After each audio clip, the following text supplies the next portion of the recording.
could not foresee this thing happening to you. If I look hard enough into the setting sun, my love will laugh with me before the morning comes. I see a red door and I want it painted black. No colors anymore, I want them to turn black. I see the girls walk by dressed in their summer clothes. I have to turn my head until my darkness goes.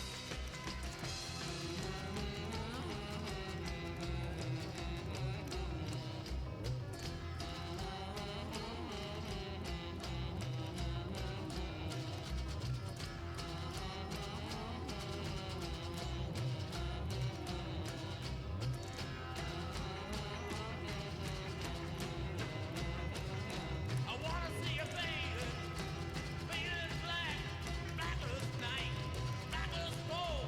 I wanna see the sun blotted out from the sky. I wanna see a faded, faded, faded, faded black. Yeah.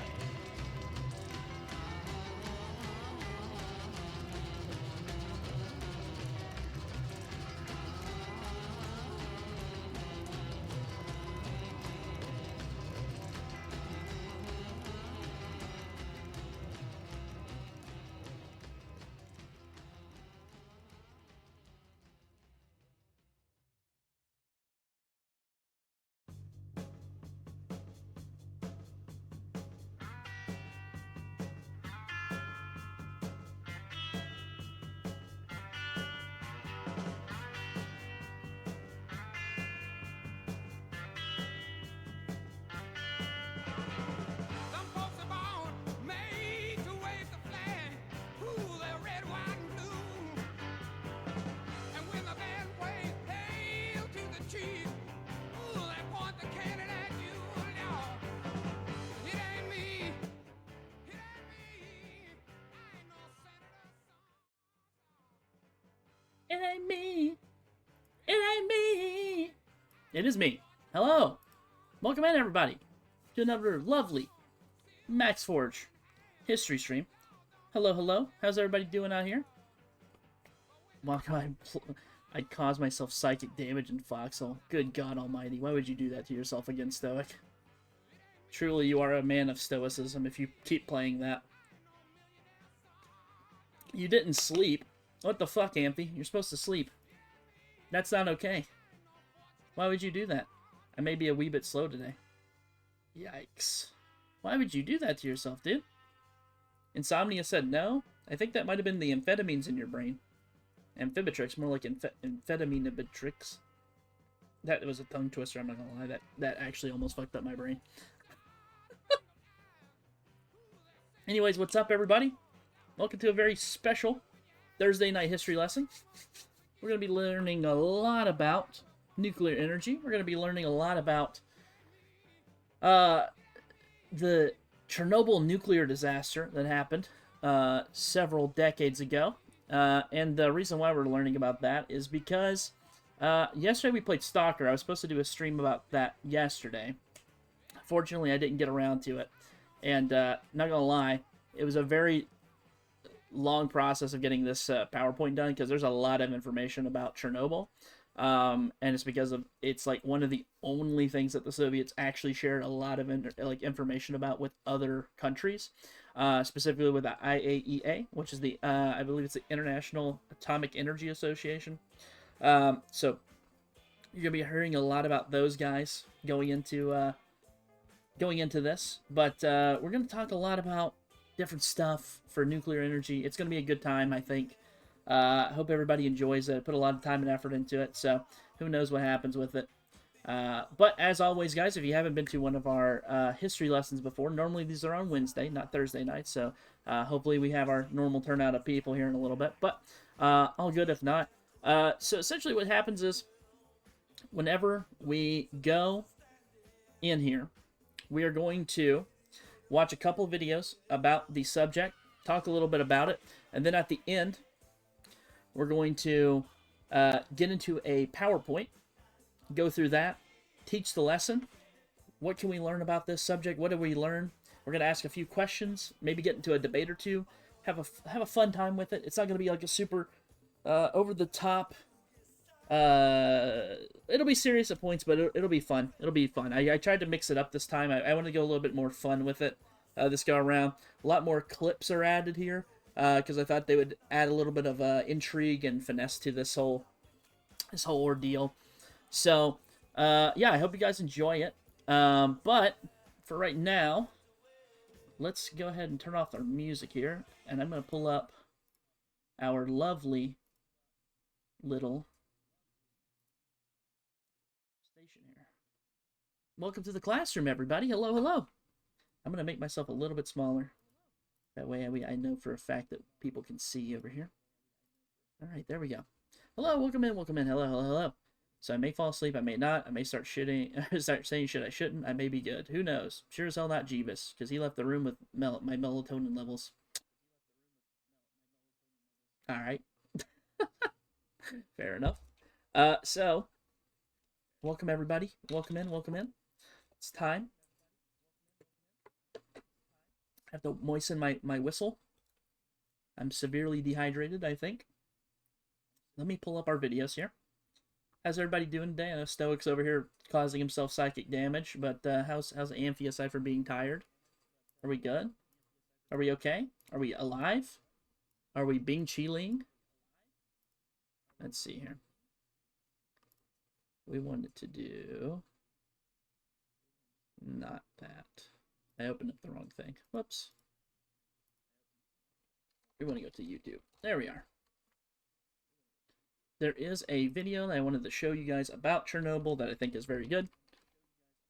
Chernobyl disaster.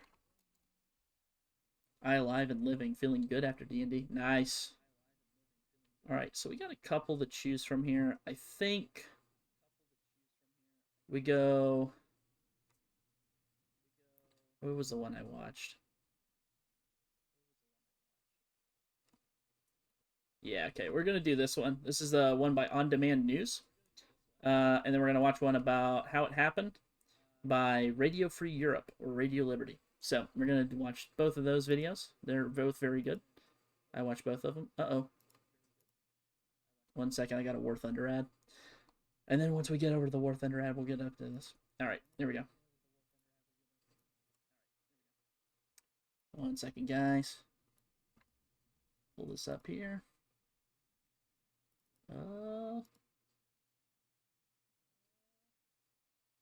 Is it this one? Wait, hang on. What? There it is. All right, let's full screen this bad boy. Pull this over here. Let's see. This would be what really happened. Okay, sweet. All right, let's watch.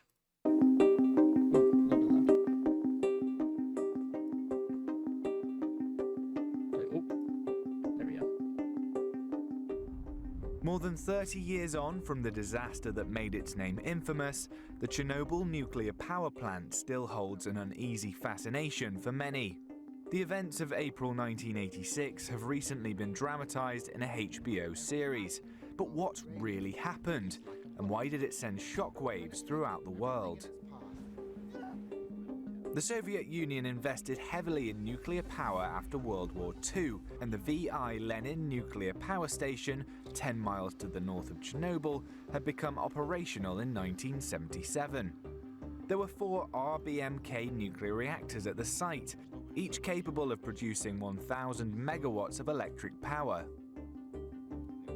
On the night of the 25th of April 1986, sleep-deprived plant workers ran a series of tests on Reactor 4 during a period of routine maintenance.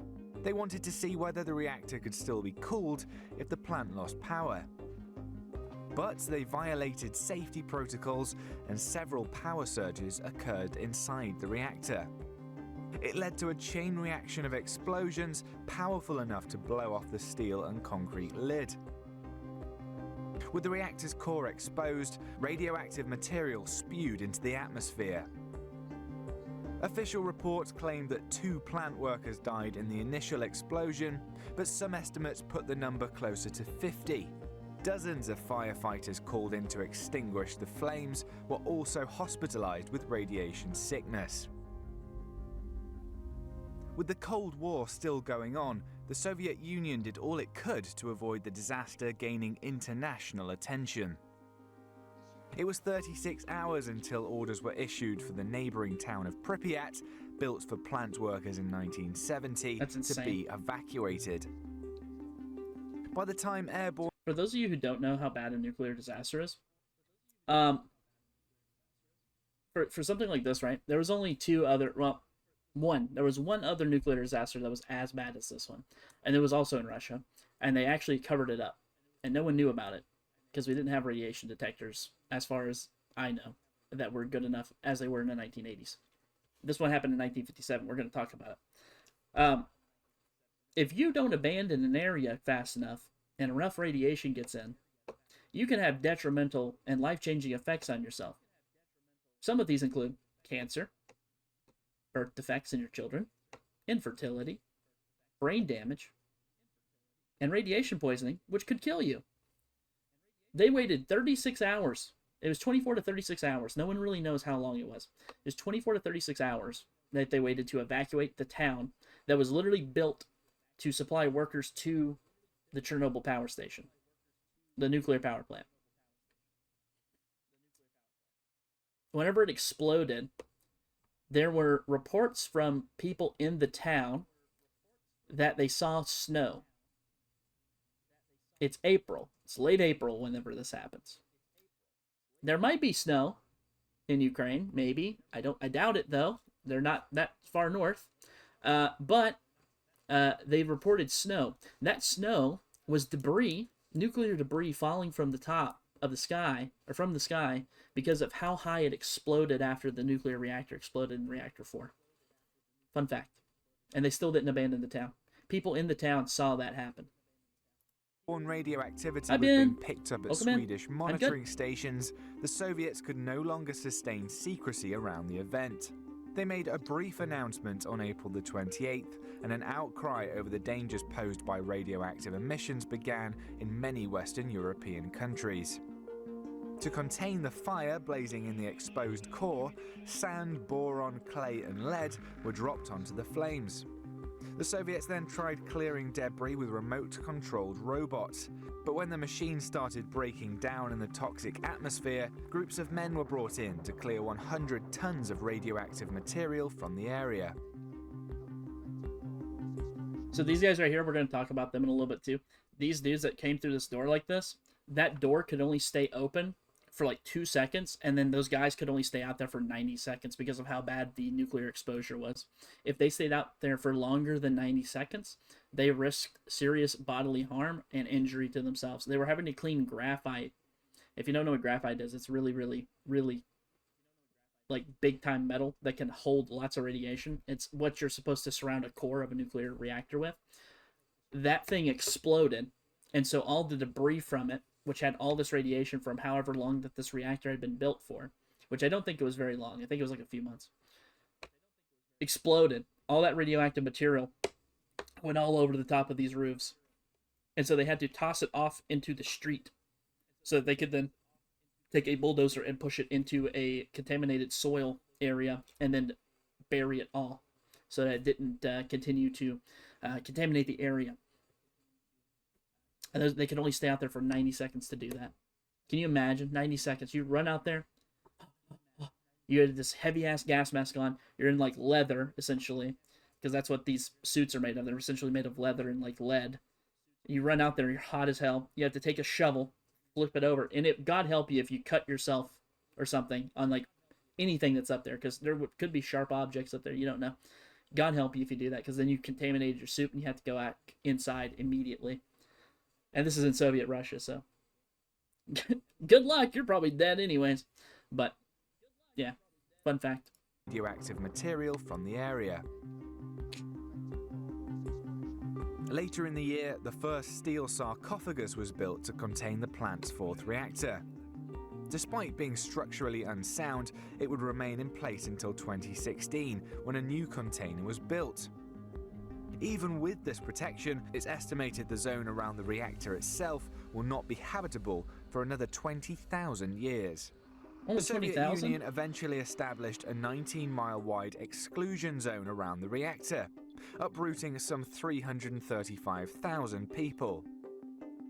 Nevertheless, a UN report asserted that more than 6,000 children and adolescents developed thyroid cancer as a direct result of the incident. Hundreds of thousands of people may ultimately have been affected. On top of this, it's estimated the disaster cost some $235 billion in damages. It contaminated almost 1/4 of agricultural land in modern Belarus and hastened the collapse of the Soviet Union.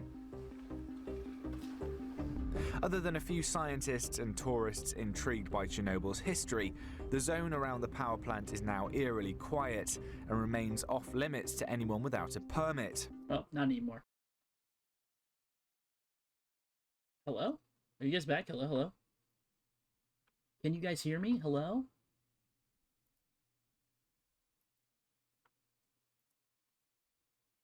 Am I back? I got a bad bit rate, it looks like. Weird champ. I'm back. Hi, Nico. Hang on one second. I'm checking something. I don't know why my bitrate is so shit right now.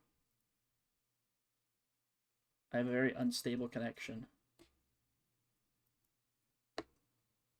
Hi, hi, hi. Yeah, I'm well. Except for my bitrate. But other than that, I think I'm fine.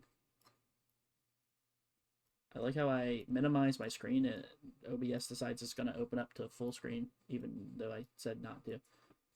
Let's see here. What's it doing? The fuck? Okay, let's try this again. Rip to bitrate, literally. This is bullshit.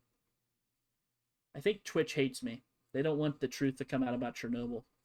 Or maybe I'm just getting absolutely obliterated with radiation. I don't know. One of the two's happening. Oh well, back we go. See if I can keep watching this video. If not, I might have to do something else for the moment. Hopefully it works. Maybe the radiation got your bitrate. Yeah, it's true. It's possible. Sub message or something, I guess. Thanks! Hey, Moon! Welcome in. You got back right in time. I literally just started streaming again. Even today, the full scale of the disaster isn't fully understood and remains an area of active research. Alright, there we go. I think I fixed it. 4 months in a row. Damn. Damn, did you get a founder badge? I don't know if you did. I thought you did. I can't remember if you did or not. Yeah, you do. Yeah, you do. I'm an idiot. It's literally right there in front of my face. It's literally right there. Okay. Then we're going to watch this one.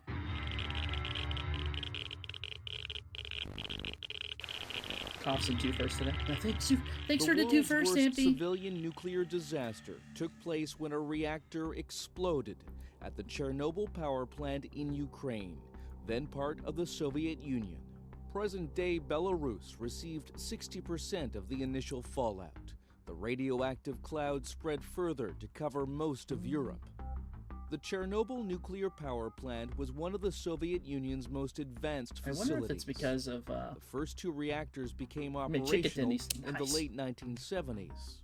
The 4th reactor was the newest, going online in 1983. I was 83. On There you go. April 26, 1986, technicians prepared to test the backup cooling system in reactor number 4. But the routine safety drill went horribly wrong. A nuclear reactor is like a giant steam engine. Uranium fuel rods react to produce a massive amount of heat. That converts water into steam, which drives huge turbines to generate electricity.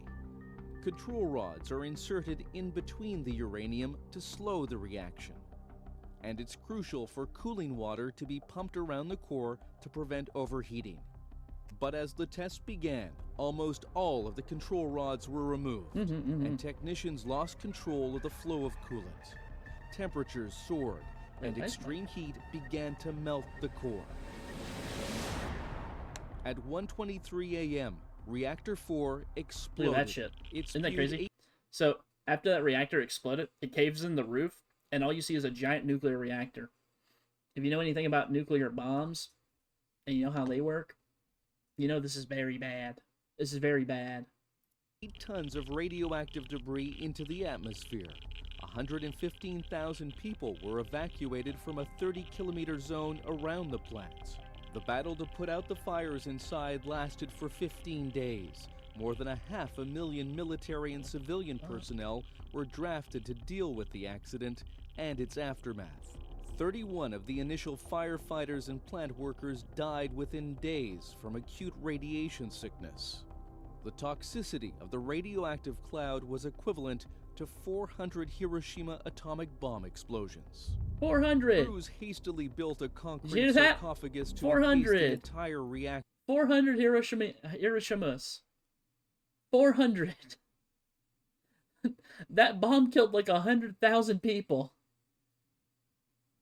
400 of those, by the way. It was so bad that whenever that top blew off, if you know how radioactive material works, it flies through the air. Hey, thanks, stream closed captioner. You already told me that earlier, jackass. Get out of here. Get. Wait, I can't delete it. Never mind. Fuck it. So whenever it goes up in the air, ban that bot now. No, I'm not banning the bot. It's supposed to be on here. I'm supposed to install it, but I forgot to. Whenever it goes up into the air, it catches the current, like the wind current, and it goes out. That's what actually kills people. It's like the radioactivity. The explosion was so big, it went from Chernobyl all the way out to Sweden. And that's who detected it first. Was a station outside of a nuclear power plant in Sweden. They thought it was their nuclear reactor melting down. That's how bad that explosion was. To prevent more radiation from spreading. Inside, there remain 200 tons of radioactive fuel. The remaining 3 reactors continued to operate due to energy shortages in Ukraine. It wasn't until the year 2000 that the Chernobyl complex was completely shut down. With the concrete sarcophagus crumbling, the international community began to All that, build and they a still new kept it open for like confinement 20 years, structure by the for way. Reactor 4. It stands 110 meters tall, higher than the Statue of Liberty, and it's wide enough to fit a ship the size of the Titanic. At a projected cost of $3 billion, construction is scheduled for completion in 2017.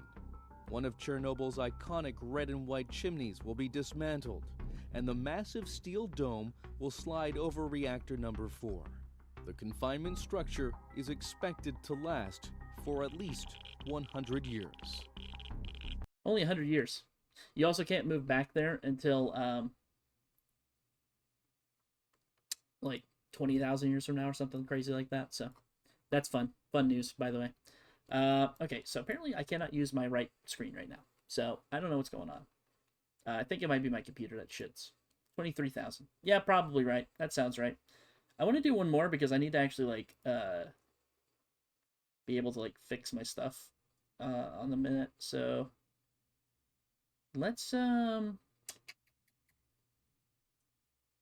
to see if there's, like, an actual, like, 10-minute video or so that we can just watch. Oh, that's a teacher. No, don't steal my thunder.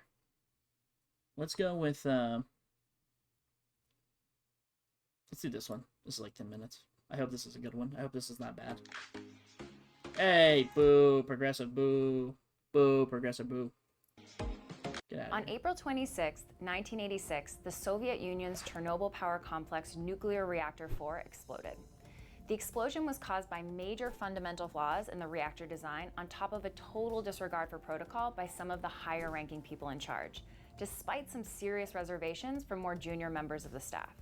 But before we get into all of that, let's start at the beginning, with nuclear energy. Nuclear energy is created by splitting apart certain types of large isotopes, called fissile isotopes. Isotopes are variations of an element that have different numbers of neutrons, and some are more stable than others. A fissile isotope breaks apart when a neutron hits it, and even once in a while on its own. When it breaks apart, that's called nuclear fission, and it's the isotope's way of trying to become We more love stable. fission. When it does, kinetic energy that's converted to heat is released, and that energy is ultimately what powers an electrical grid. So, why would we use nuclear energy and not just fossil fuels?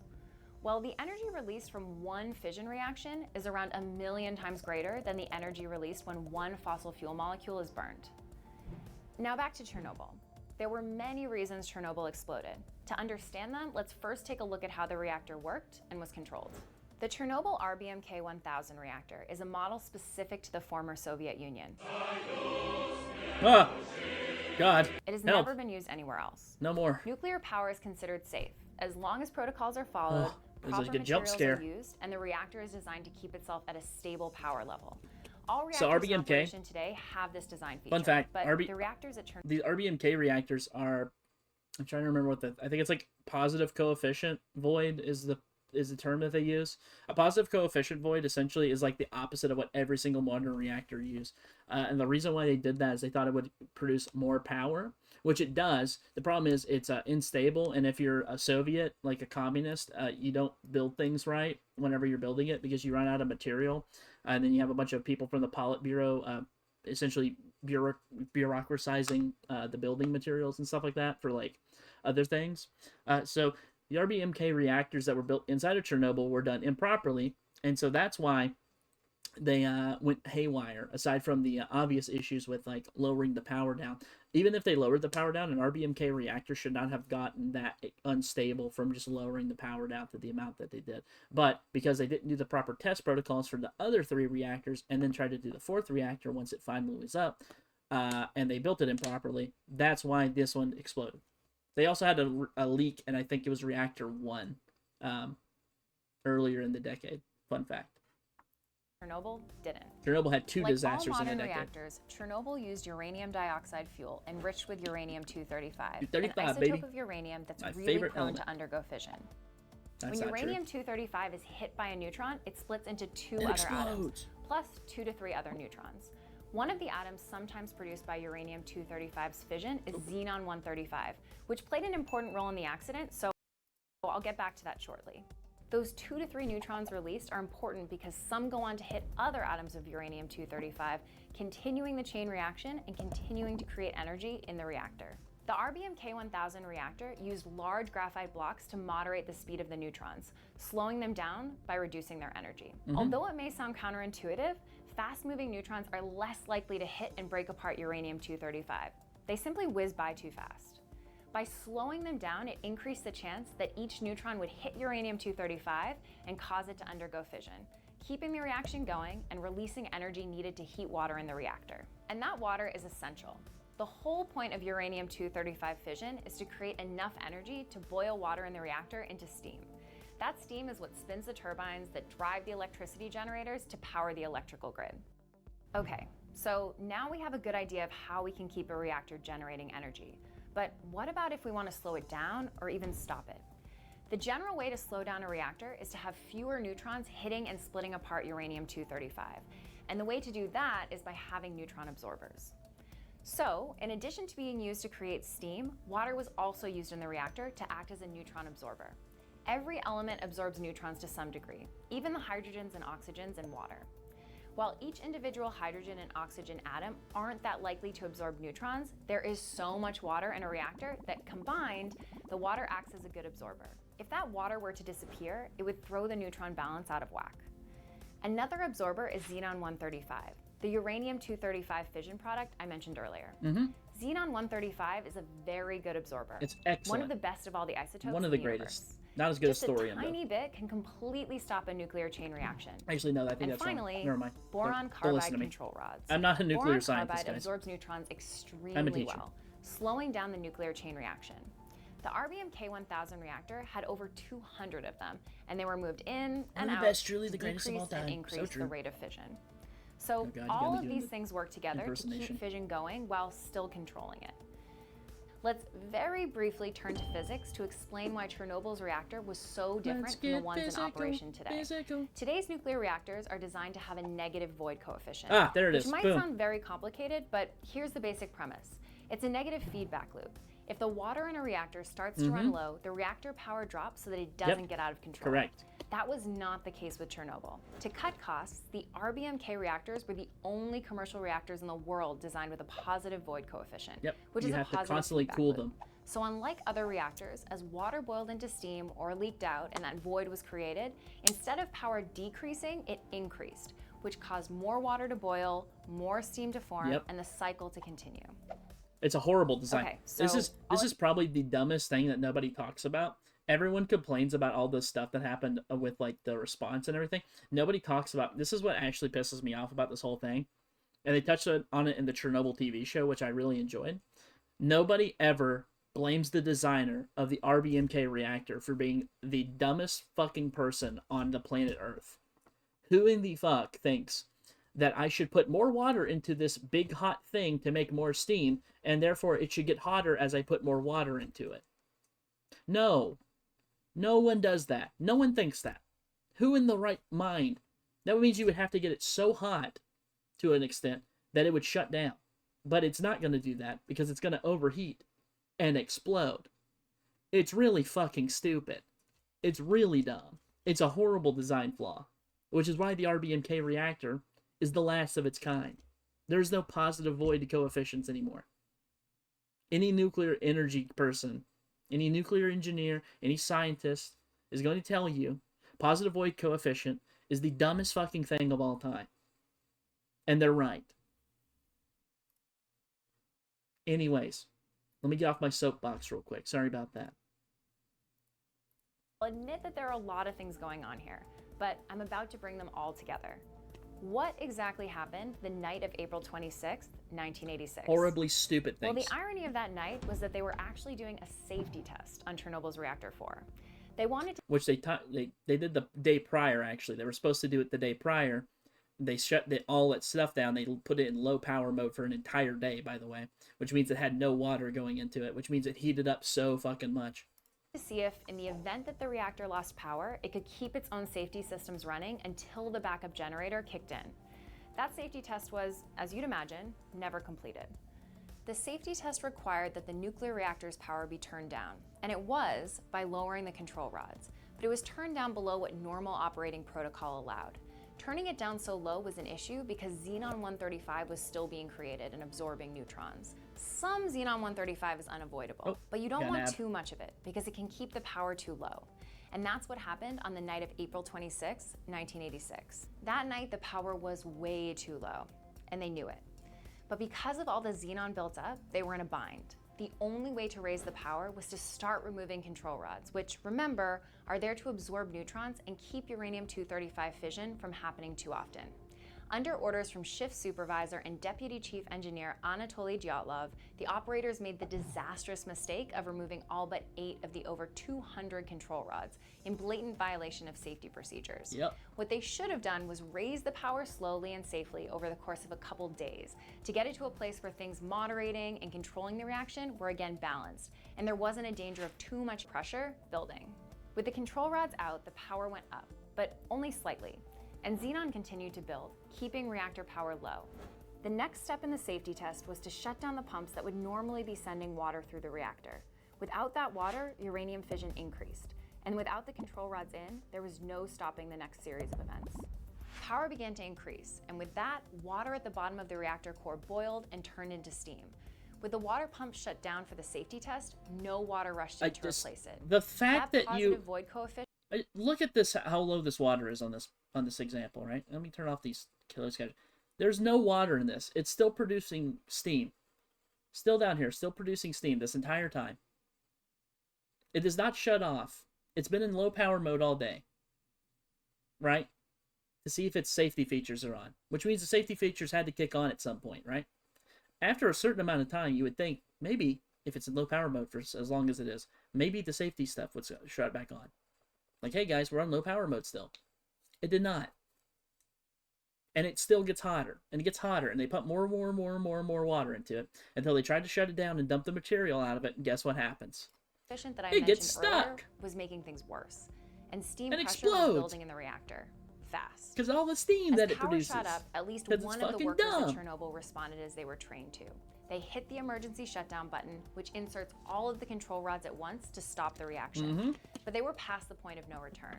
Too much pressure sure from were. the steam had built up. On top of that, when those control rods started to go in, they ran into another major design flaw. The tips of the control rods were made of graphite, which keeps uranium fission going. So before the control rods could help, that graphite made the power level skyrocket. Boom. And just moments later, the crazy amount of pressure that had built up caused the reactor to explode. Goodbye. As it did, atmospheric oxygen rushed in and reacted with the hot graphite blocks. Graphite was now the fuel in a combustion reaction, causing a second fiery explosion. The damage of the immediate explosion was minor compared to what was to come. Boom. The world We became bring that aware of the boom events to at you. Chernobyl Is that a when boom or a- radiation was first noticed outside a reactor in bust? Sweden. Much of Eastern What Europe is was the- what being is this- exposed to the radioactive What do those guys cloud. say? The night of the explosion, only 2 plant workers died, but over 200 I'll give people, this a many of whom were firefighters who boom. eventually put out the fire, came down with acute radiation A syndrome. Chernobyl-sized Within 2 boom. weeks, 28 of them were dead. That's so Chernobyl fucked serves up. as a reminder I've of said what that in can other happen people when a dying on the safety screen. culture I'm so becomes sad now. unhinged. I'm In the words of the cooked. late Dr. Valery Legasov, a Soviet inorganic chemist Legasov. and chief of the commission investigating the Chernobyl Shout out to this disaster, guy. I advocate the respect for human engineering and sound man-machine interaction. This is a lesson that Chernobyl taught us. The ruins of the Chernobyl reactor now sit under a metal shell, but some of the radioactive isotopes under that shell and in the surrounding areas have a half-life in the tens of thousands of years, which means they'll exist long after we and dozens of generations after us are gone. Yep. Fun fact. Fun stuff. We're cooked. There's gonna be so much nuclear fallout. So much nuclear fallout from that. It's gonna be great. We're gonna have a lovely time though. It'll be fine. It'll be fine. Gosh dang. Gosh dang it. Okay, here's what's gonna happen. I drank way too much water. I'm gonna have to use the bathroom. I want to put on some cheeky breaky music, and I want to go use the bathroom real quick. When we get back, I'm gonna see if my PowerPoint's gonna finally work for me. Go pee teach. Yeah, thanks. I will do that. Let me put on some cheeky breaky real quick. Some cheeky breaky tripaloski. Hang on, here we go. There we go. You guys enjoy this tripaloski holiday hit.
I tricked you, motherfucker.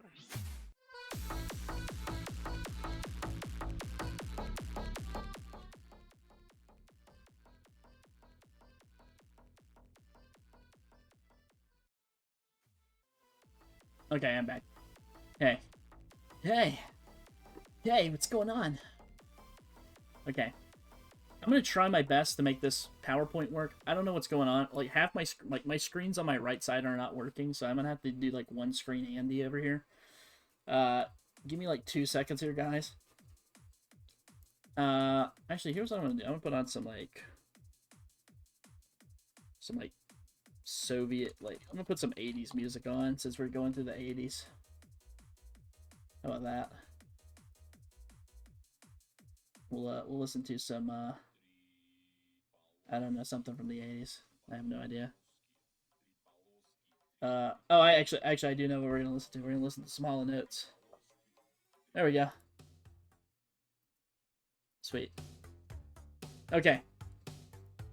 You guys are my only form of communication at this point with the chat, so I'm sorry I cannot keep chat open on both screens, unfortunately. But I'm making sure I have all my stuff done here so I can talk about this stuff with you lovely individuals. Looks like I got everything, I think. Alright, let's get in here. You're out of touch. I'm out of touch. Alright. Are we good, chat? Are we okay? Are we chilling? Are we being chilling? You guys tell me. I hope so. I hope we're okay. Anyways, let me turn on the PowerPoint for you all. So really matters to me too much. You're out of touch. I'm out of touch. Out of my head when you're not around. Why did my PowerPoint not open up?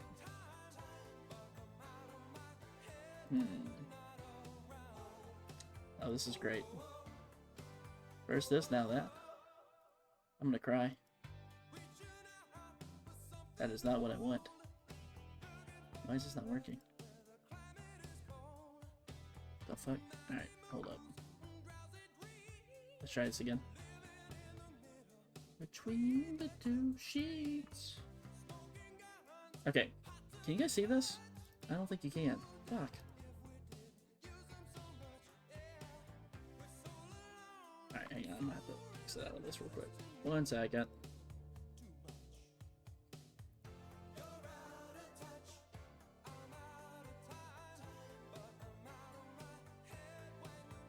Okay, that's just showing my PowerPoint. That's not showing the presentation. That's not it. That's not it. Damn, this is actually gonna do this to me, huh? Crazy. Okay, here's what I'm gonna do. I'm gonna do this funky little thing called save, and I'm gonna exit. I'm gonna reopen it. I'll reopen it, chat. Give me a second. 1 second, chat. 1 second. 1 second. 1 second. Hold up. Let's try this again.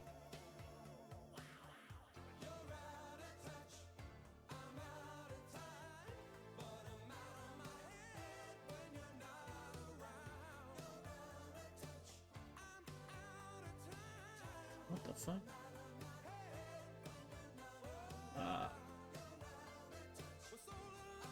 What the fuck? Okay.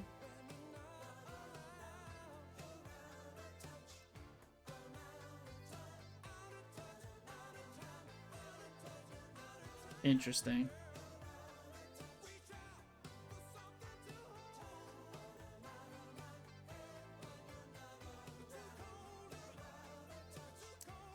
I might have to get a new computer. That's crazy.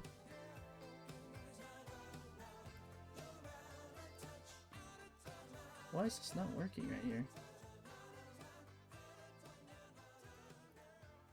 Oh, maybe that's why.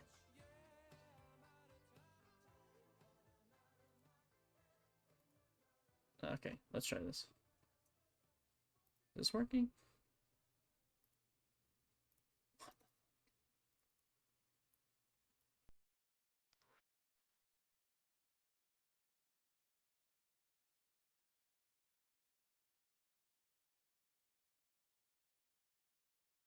Okay, guess my PowerPoint's not gonna open then.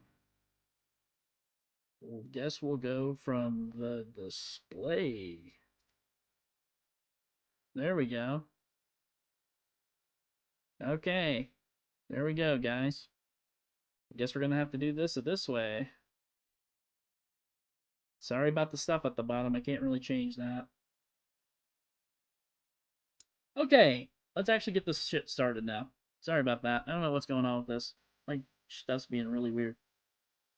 Very odd. Okay. The Chernobyl nuclear disaster.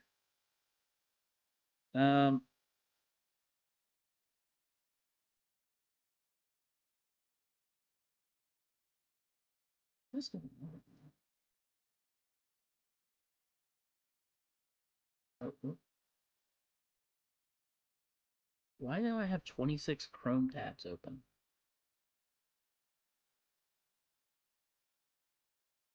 My CPU is like fried right now. What the fuck? Hold up, guys. 1 second. Sorry this is taking so long, guys. I'm trying to get this shit to work, but it's not wanting to work for some reason.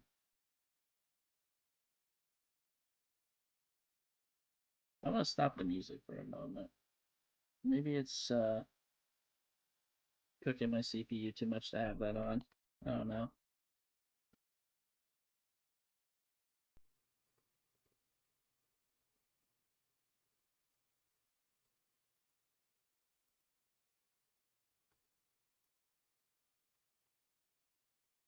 Huh. Turn that off. Sorry this is taking so long, guys. I'm trying to make this stupid thing work. It works just fine whenever I was doing it before, and for some reason it's not working anymore.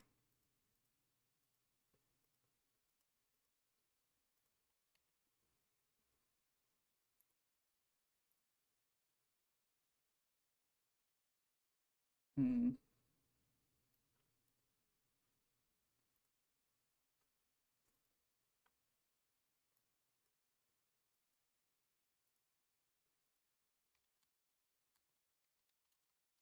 One second, guys.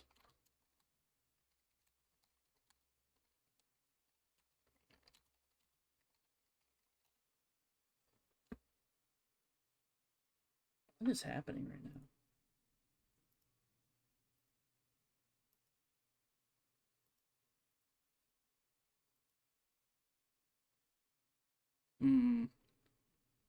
I might need to restart stream real quick, guys. This might be a computer issue.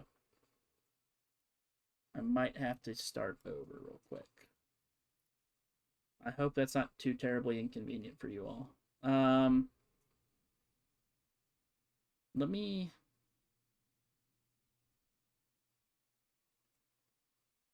It's okay. Alright.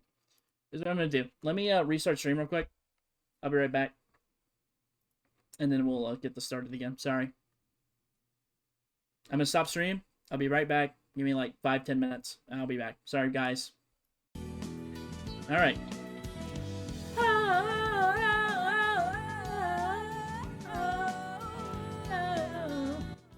Thanks, Boa. Hello, Yap. Welcome in. Hello, everybody. Okay, I think we're back. I think we're good. Yeah, this crashing problem is actually getting too much. I might have to go take my computer to the hospital. Or out back and put it down. I'm not sure which one it does. Whichever one makes me feel best first. How about that? I'll pick whichever one. Doesn't matter anymore. I hate this fucking computer. This thing keeps crashing. It's an old computer too, to be fair. I probably need to upgrade my graphics card and a few other things. Hi, Moon. Welcome back. Out back and take it out. So true. So true. Alright. Okay, let's test this again. I swear to the good Lord above, if my PowerPoint doesn't work, I'm gonna fucking cry. And there's not a damn thing you people can do to stop me from crying. Alright, let's start this biatch from the beginning. Wait, what? Security alert. This is fine. What the fuck? Alright, let's check this shit. Oh! Oh! It's got the wrong one, though. Wait. Oh, there it is. Baby! You're back! Hey! Hey, Pookie, I missed you. Alright, hang on. I gotta put some Where the fuck's the music at that we were listening to? Hang on, I gotta put that shit back on.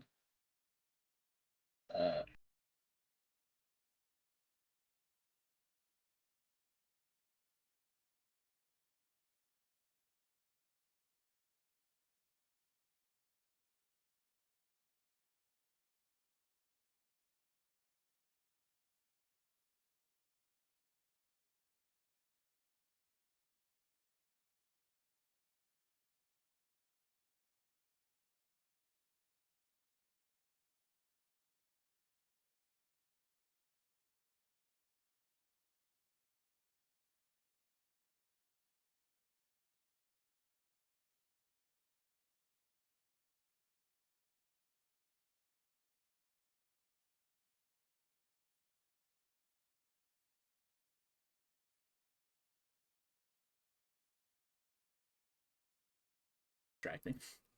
Chernobyl is actually the name of the nuclear power plant outside of Pripyat, Ukraine, USSR. That's what that is. It is a 4-piece reactor. And you might be asking yourself, where's Pripyat? Where's Ukraine? Ukraine is a Eastern European country now. It used to be a part of the USSR. Obviously, they have a big war there now. Pripyat's more centrally located in Ukraine. It's very close to I forget what the name of the river that passes. I think it's the Dnieper River, I believe it is. It's very close to the Dnieper River in the more centralized area of the country, like south central. But the city of Pripyat was built to house the workers for Chernobyl. One of the things that the Soviets really wanted to go and do was make a city that they could have workers reliably go to work, have all the stuff that they need, get all their sustenance, all their nutrients, all their stuff from inside the town, as is the communist way for them, and they go and they work at the nuclear power plant. Now, why is the reason why they're making this nuclear power plant? Well, nuclear power at this time, very big deal. We're getting into the 70s and 80s. This is a huge ordeal. 70s had a lot of energy crisis issues. I don't know if you've ever heard of like Jimmy Carter's like issues with OPEC and some of those guys. Russia was having similar problems with the Middle East and stands. They had a lot of uprisings, a lot of people like burning their oil, their gas, all their natural pipelines, stuff like that. And a lot of their stuff that they could use, they didn't want to at the time, or they couldn't use it effectively enough for it to matter. And there was large issues in Ukraine already that stem back years, back to like probably before the Holodomor, where Ukraine just doesn't have enough stuff. They don't have enough resources, they don't have enough energy, they don't have enough food, they don't have enough whatever. And so their way to circumvent this, Gorbachev, or excuse me, not Gorbachev, I think it was Brezhnev. Brezhnev, they're in the 70s, says, okay, we're going to build this new nuclear power plant. It's going to be the cornerstone of nuclear energy. It's going to be one of our crown jewels in the USSR. And not only that, it's going to be dual purpose because we're going to use uranium-235. Uranium-235 has a product that it makes, a byproduct, that is used for nuclear bombs. And so they decided one way, they're going to power all this energy for Ukraine. Second thing they're going to do is they're going to build nuclear bombs with all the leftover material. And so they start building in the 1970s. Gets finished a few years later. About 49,000 people lived there by 1986. And it is, like I said, the crown jewel of the Soviet nuclear program.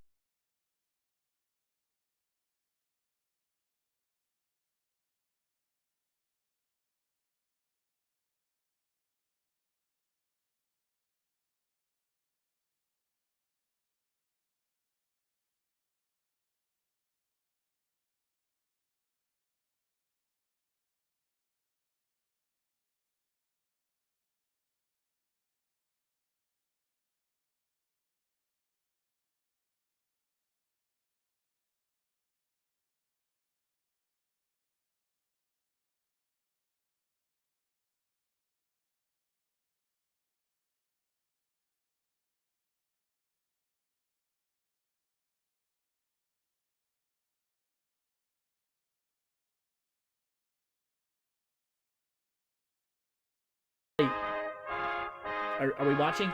I hope we're ready. This is a very important news bulletin. It's the anthem of the Union of Soviet Socialist Republics. There we go. Stai non cielo sine scotus monote blah blah blah. I don't speak Cyrillic languages. Alright, that's enough of that. No more communism. Hey, I said no more. Anyways, hey. Okay, so, to get to where we're at in 1986 with Chernobyl, and all this population, all its building up, it's the Call of Duty song, Paul. Yeah, literally. That's not Erica. So to really get to where we're at right now in this time of history, we have to go back. We have to look at what's the start of nuclear power. How do we get to the nuclear age? The nuclear age is the age that we're in right now. Okay? So the big thing to remember is there's a few scientists in the 1890s that have really big breakthroughs in radiation sciences. Starts with Wilhelm Röntgen. Röntgen. He discovers X-rays in 1895, which introduces a new form of electromagnetic radiation to the world. A year or so after him, Henry Becquerel identifies radioactivity for the first time in 1896 while researching phosphorescent materials. A couple of years later after him is Marie Curie, who isolates radium and polonium in 1898 and expands the study of radioactive elements. And fun fact, her notes to this day are encased in lead because she was so radioactive and got cancer that all of her stuff in her house was radioactive as well, and they cannot use it. So it's in a giant container that is lead lined. Fun fact. It's on display somewhere. I forget. I think it's like in France or somewhere. A little bit after her, about a year, another guy named Ernest Rutherford discovers alpha and beta radiation, which is in 1899, and that advances the understanding of radioactive decay processes. And it really gets you into where we're at now, right? So, two guys. One is named Otto Hahn. And the other guy's name is Fritz Strassmann. Discover that they can split a uranium atom. And why that's important is, guys, theoretically speaking, if you can split an atom, you can generate enough energy to make a sun. Supposedly, is how they're thought about it. At least from what I'm remembering. And if they had a sun, they can make a lot of energy. I'm trying to remember what the actual process was for it. Please excuse my pea brain. I'm not as smart as these people. I'm not a nuclear engineer or a scientist. So, but they end up getting this term coined as fission by two other scientists after they do this. And this is in 1938. These two, I believe, if I'm remembering right, worked for the Nazis on their nuclear program as well. Fun fact. There's lots of cool things like that happening. In 1941, I believe it is, or 42, Enrico Fermi, rather. It's 1942, excuse me. Enrico Fermi leads the first ever self-sustaining nuclear chain reaction test, which means that you can make processes and energy, maybe explosions, perhaps, by splitting two atoms. And you can sustain that process by adding more atoms to that. And they do this little fancy thing called the, what's it called? The Manhattan Project. I don't know if you guys have ever heard of it. But the Manhattan Project takes effect in the Nevada desert, Chicago, Illinois, New York, Texas, like underneath Austin Stadium, and Oak Ridge, Tennessee. There's like 5 or 6 different places throughout the world here that have a lot to do with nuclear research, and those like 5 or 6 spots in America are like the big ones. But that's where the Manhattan Project's based. It's those 6 spots. New Mexico, specifically Las Cruces, Chicago, Illinois, Austin, Texas, Oak Ridge, Tennessee, Manhattan, New York, and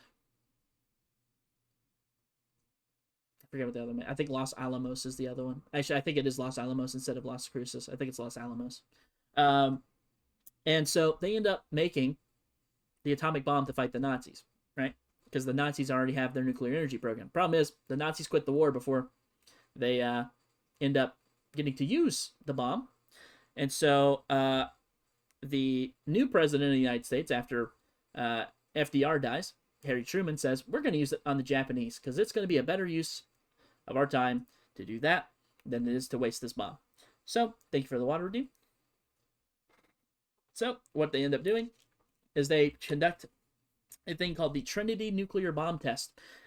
They hang up a giant bomb, hang it up off the ground, and then drop it and see where it explodes. And it detonates. The big problem is they thought that it might destroy the world if they did it, because they thought it might ignite the atmosphere, based off of a prediction by another scientist.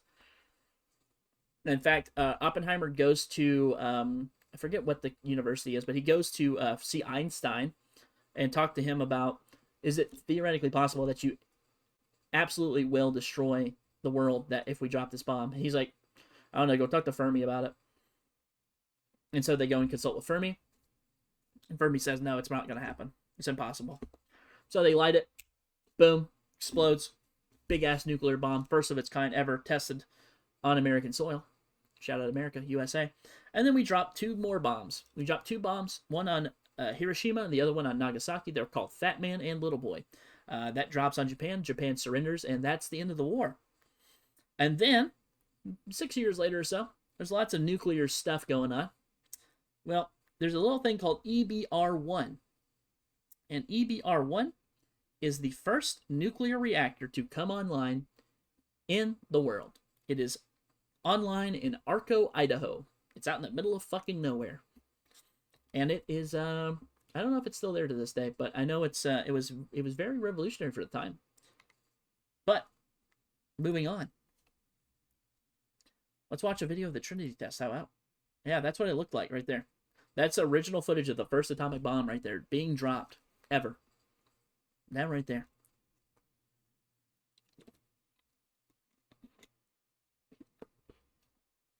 And then we go to the next slide.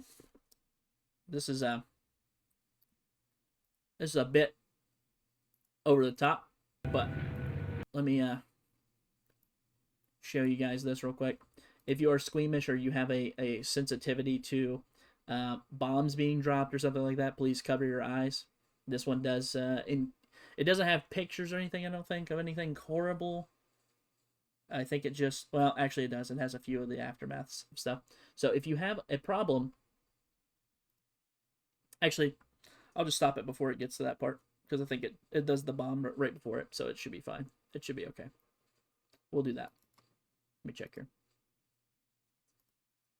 All right, let's see here. I think it's like right here.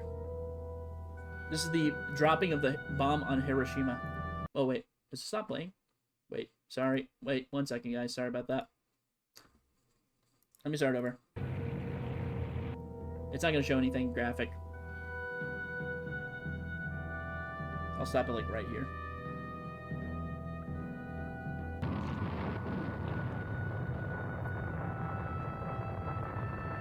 That's what it looked like. That is the bombing of Hiroshima.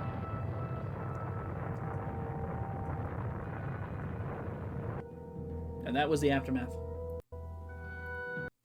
There you go. I'm not going to show anymore. Alright, switch back. Okay. So that's the bombing of Hiroshima. And Oppenheimer, who's the guy who was like the head of the Manhattan Project, really doesn't like how that works. And he starts focusing a lot of his time towards the nuclear energy portion of this stuff after. But he has a lot of stuff on his plate that he has to deal with post Manhattan Project. But he does give a speech, and it's more like an interview. And he talks about his thoughts on the dropping of the atomic bomb. The first thing he saw whenever he saw the footage of the bomb being dropped, this is what he thought. He knew the world would not be the same. Few people laughed. Few people cried. Most people were silent. I remembered the line from the Hindu scripture, the Bhagavad Gita. Vishnu is trying to persuade the prince that he should do his duty, and to impress him takes on his multi-armed form and says, "Now I am become death, destroyer of worlds. I suppose we all thought that, one way or another. Crazy interview. Also, very, very intense. But that's what he thought of that, right? Oppenheimer's very sympathetic for the loss of life after this, so he turns a lot of his attention towards nuclear energy. And so nuclear reactors start taking a lot of the form. He kind of convinces a few people that they need to focus more so on this. There's a few scientists that don't agree with him, and that's the group that goes on to make the H-bomb. But let's talk about nuclear reactors themselves, okay? How do nuclear reactors work? Does anybody here know? Without looking at this, does anybody here know how nuclear reactors work?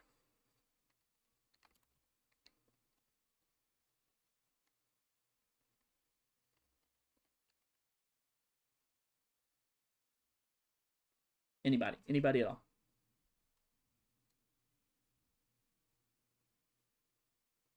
Okay. Since nobody's answering, I'll tell you. Here we go. Okay. So, very simplified, dumbed down version. Uranium breaks into multiple pieces. Makes a lot of water. Makes a lot of heat. Makes lots of heat. Boils water, spins turbine. Essentially, yeah. Okay. So, this is the containment structure, right? This is like a super strong shell. It's a giant concrete dome built around a nuclear reactor, right? It's this right here. This area. Oh, excuse me. Sorry. Containment structure right here. Sorry. My bad. I was looking at the wrong part. Containment structure is a giant graphite thing that is built around control rods and the containment sphere, or the reactor pressure vessel, whichever one you want to call it. So, essentially what happens is, that right there, if something goes wrong inside the reactor, the dome keeps the bad stuff, like radiation, from escaping into the air. There's an emergency cooling system underneath that, which is, you can think of it kind of like a sprinkler system for the reactor. If the reactor gets too hot, this system automatically sprays water or coolant on it to cool it down. Usually the coolant's like liquid nitrogen. And it's very important because without the coolant, the reactor can melt down, which is extremely dangerous. And then afterwards, you have your control rods go in here. They start reacting with each other, fission and all that. They make steam. This water down here gets pumped in from probably like a river or somewhere, goes through a condenser, makes the cool water cool, makes the hot water stay hot, drops it down in here, and it goes out the cooling tower. The turbine is spun because the heat generated in this, the steam that comes out, goes through this, into the steam line, into the turbine, spin. What up? What up, dog? Gililemus, Gabagooba. Hello. And then once that turbine spins, it goes to an electric generator, which then goes out to the power lines. And it sends that shit out to the public. And that's why this is so easy of a process to do for most people who want to make really good energy and stuff like that. Oh, thank you for the resubscription, my good man. Thank you very much. Appreciate you, dog. So, essentially, we are in the reactor pressure valve. Heat transfers the water. Heat transfers the water. Steam line to the turbine. Turbine to the electric generator. Condenser and cooling process. And then the recirculation of the water through here back into the water spout. That's how you do it. It recools, reheats, all that stuff. It's all integral to the system. You put a little bit of water in and a lot comes out. So, reactors are very good at producing power, right? So, that's how it works, essentially. It just generates steam, it spins a turbine. Well, here's some of the perils of the nuclear age that are coming up right now for us. All right, this is an issue. Some of the perils that we're going to have are, like, from 1941 or 2 to, like, 1954, there's a group of Soviet spies that start stealing sensitive information about nuclear tech.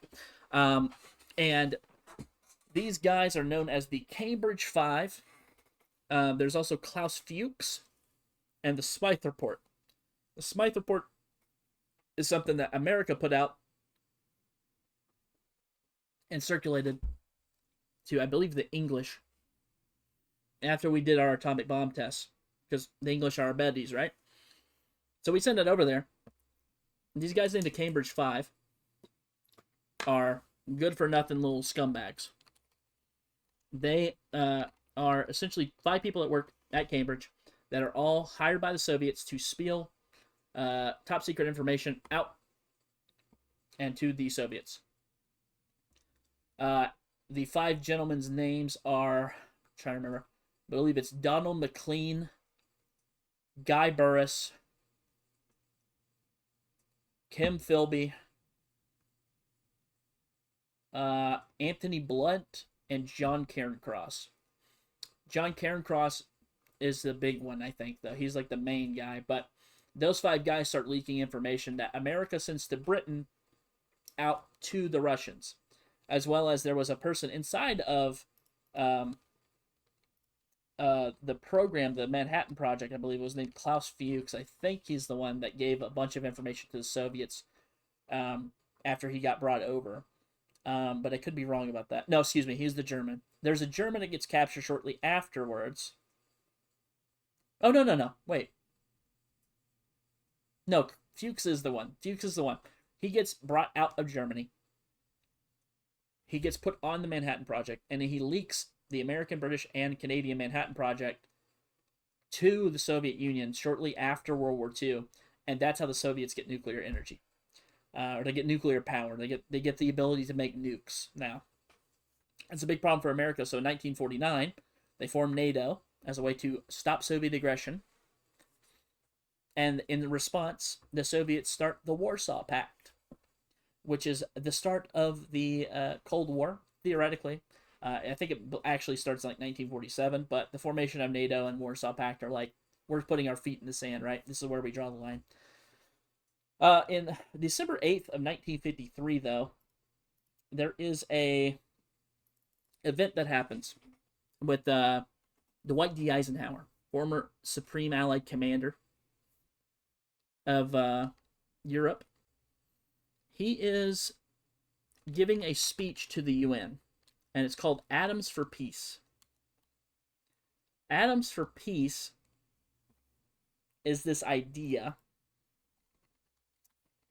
that if you give people atomic energy and you give them an unlimited supply of energy, they're not going to have a bunch of things to fight about. At least to my remembrance of this. He gives this speech. It's a very empowering speech about how America is going to go out and they're going to help build all these nuclear power plants for all these different peoples that are disparate or are promising nations or whatever. And it's essentially supposed to be like an international collaboration because UN is supposed to be where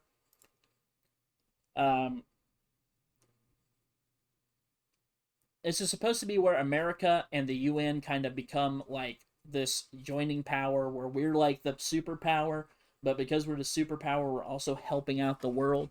So we're essentially supposed to be giving everyone free stuff. I already saw you're late. I already knew you were late. I started an hour ago. And it's essentially for peaceful nuclear uses, right? For medicine, radiation therapy, agriculture, energy production, stuff like this.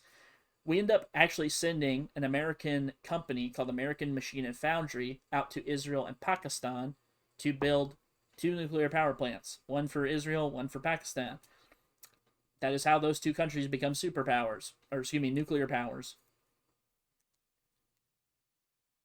We also, I think, advocated for South Korea and I think India was the other one, I want to say. I'm trying to remember. There's a few burgeoning nations that we offered to build for them. I don't think we did it for all of them, but the main ones are Israel and Pakistan. And those 2 powers, if you know today, have nuclear energy. And they have nuclear weapons, too. It went real great, Eisenhower, promise. That might be the biggest blemish on Eisenhower's career, actually, because he was so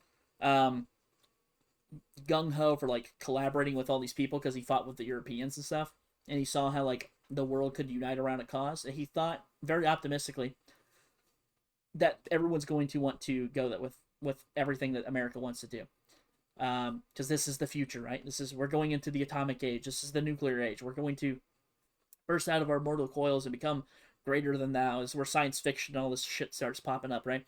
We're supposed to be bigger and better. We're supposed to be making the worlds of tomorrow. Well, this is where you actually start getting spy thrillers and stuff like that, right? And unfortunately for him, 1954, we actually make a bigger bomb than Hiroshima and Nagasaki's bomb, which was Little Man and Fat Boy. Excuse me, Little Boy and Fat Man. In 1954, we build the Castle Bravo missile, and we test it at Bikini Atoll. And in 1956, there's this funky little place called Suez Canal. You might know that for wherever that ship got caught at a few years ago. So what happens is Egypt seizes and nationalizes all their, I want to say it's their oil from the British, the French, and someone else. The British and French and Israel all invade Egypt at the same time. And the US and the Soviet Union are like, this is a horrible idea. What the fuck are you doing? Why are you doing this? But there was like big threats of nuclear escalation because both the US and Soviet Union wanted the British and the French and the Israelis to do different things.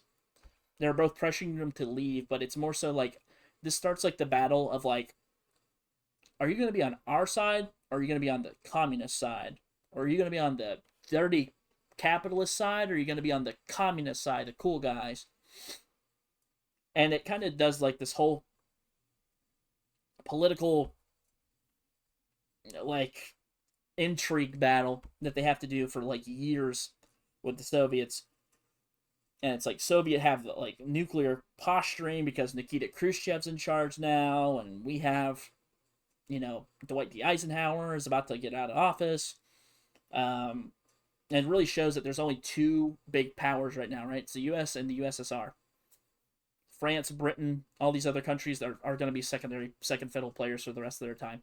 For right now, it's the US and the USSR. So these two come out at the start of the nuclear age as the next big thing. So, we're going to watch a few more videos. We're going to watch the Atoms for Peace video. Members of the General Assembly.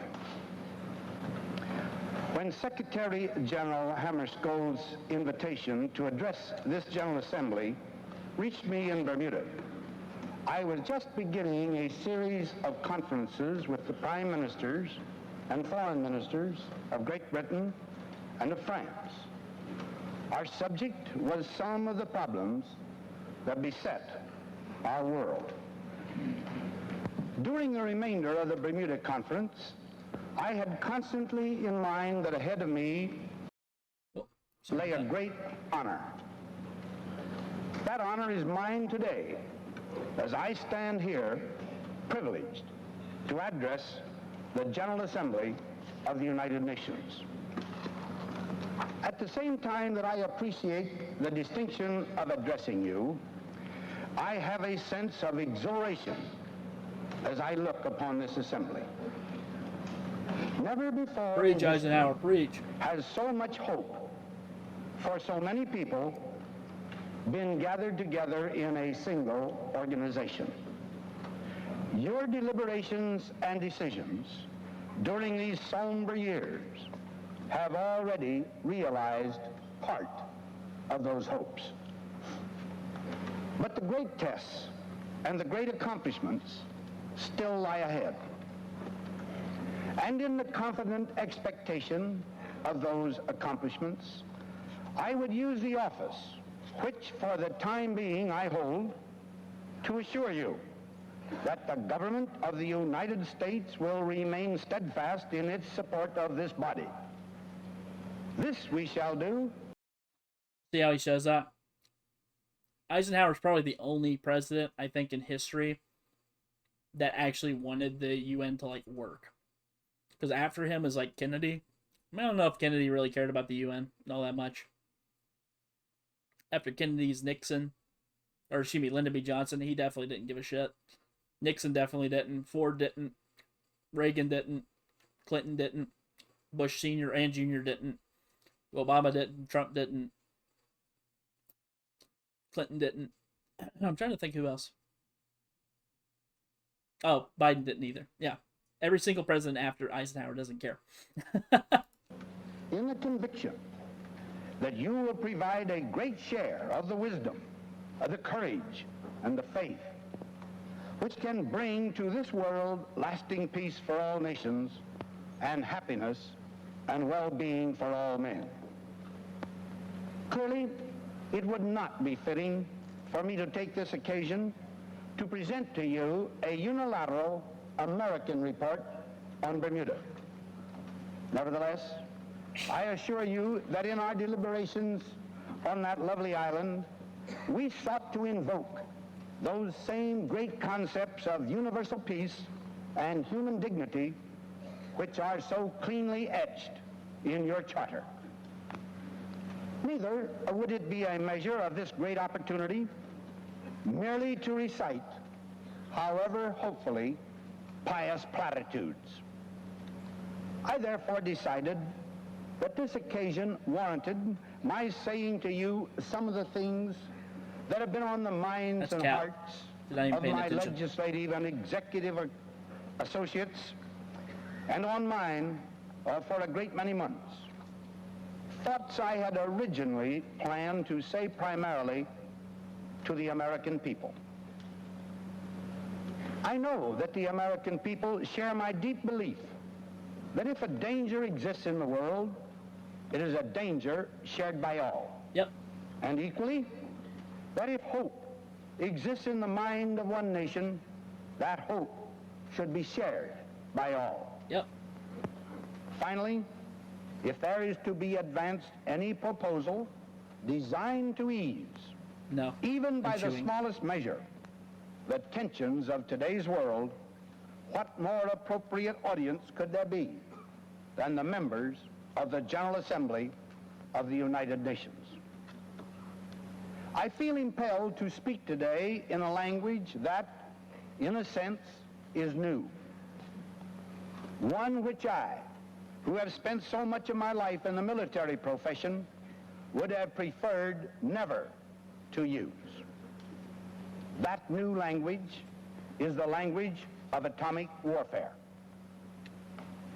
The atomic age has moved forward at such a pace that every citizen of the world should have some comprehension, at least in comparative terms, of the extent of this development, of the utmost significance to every one of us. Clearly, if the peoples of the world are to conduct an intelligent search for peace, they must be armed with the significant facts of today's existence. My recital of atomic danger and power is necessarily stated in United States terms, for these are the only incontrovertible facts that I know. I'm chewing gum, dude. What do you want me to say? Yeah, gum's delicious. To this assembly, however, that this subject is global, not merely national in character. On July 16, 1945, the United States set off the world's first atomic explosion. So essentially what he's saying there, right, is, hey, if there's a danger for the entire world, it's a danger for everybody, right? If there's danger in the world for one person, it's danger in the world for everybody. But if there's good stuff from that danger, or if there's good stuff in the world that can be shared with everybody, we should be sharing it with everybody. And so essentially what he's talking about there is atomic age. He wants to bring everybody into the future, so everybody needs to understand what an atomic bomb can do, what can an atomic bomb provide for the people, blah, blah, blah. Just Eisenhower things, right? Just normal Eisenhower things. This is a video of the Castle Bravo test. That is a Dynapro commercial, which for some reason still plays on a PowerPoint for some reason. Thanks, Microsoft. Castle Bravo this is a 1956 bomb. Excuse me, 1954, pardon me.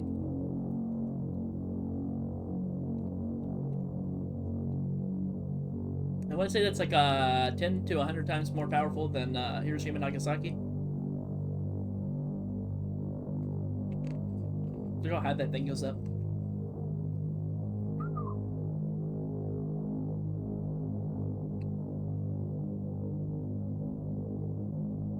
Crazy, huh? Crazy. Google will be earning ad revenue from anywhere, man. True, so true, bro. Isn't that crazy, though? Look how big that bomb is.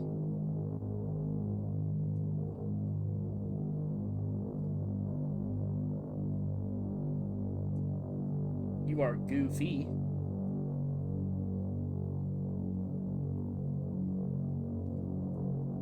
That bomb is crazy.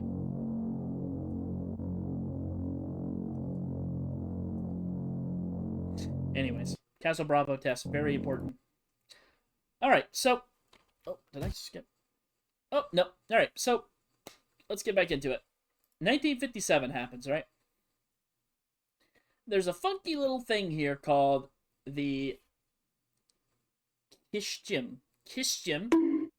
disaster of 1957. It's one of the most devastating yet lesser-known disasters that occurred in the world, I would argue. I don't think anybody knows about this, hardly. They know about the three big ones. They know about 3 Mile Island. They know about Fukushima, which happened recently. And they know about Chernobyl. Kishjim is the largest in the world up until 1979. Excuse me, up until 1986, pardon me. So this one, from all of the beginning of time till 1986, this is the biggest nuclear disaster that ever happens in the history of humanity. And to this day, it is the 3rd largest nuclear disaster in history.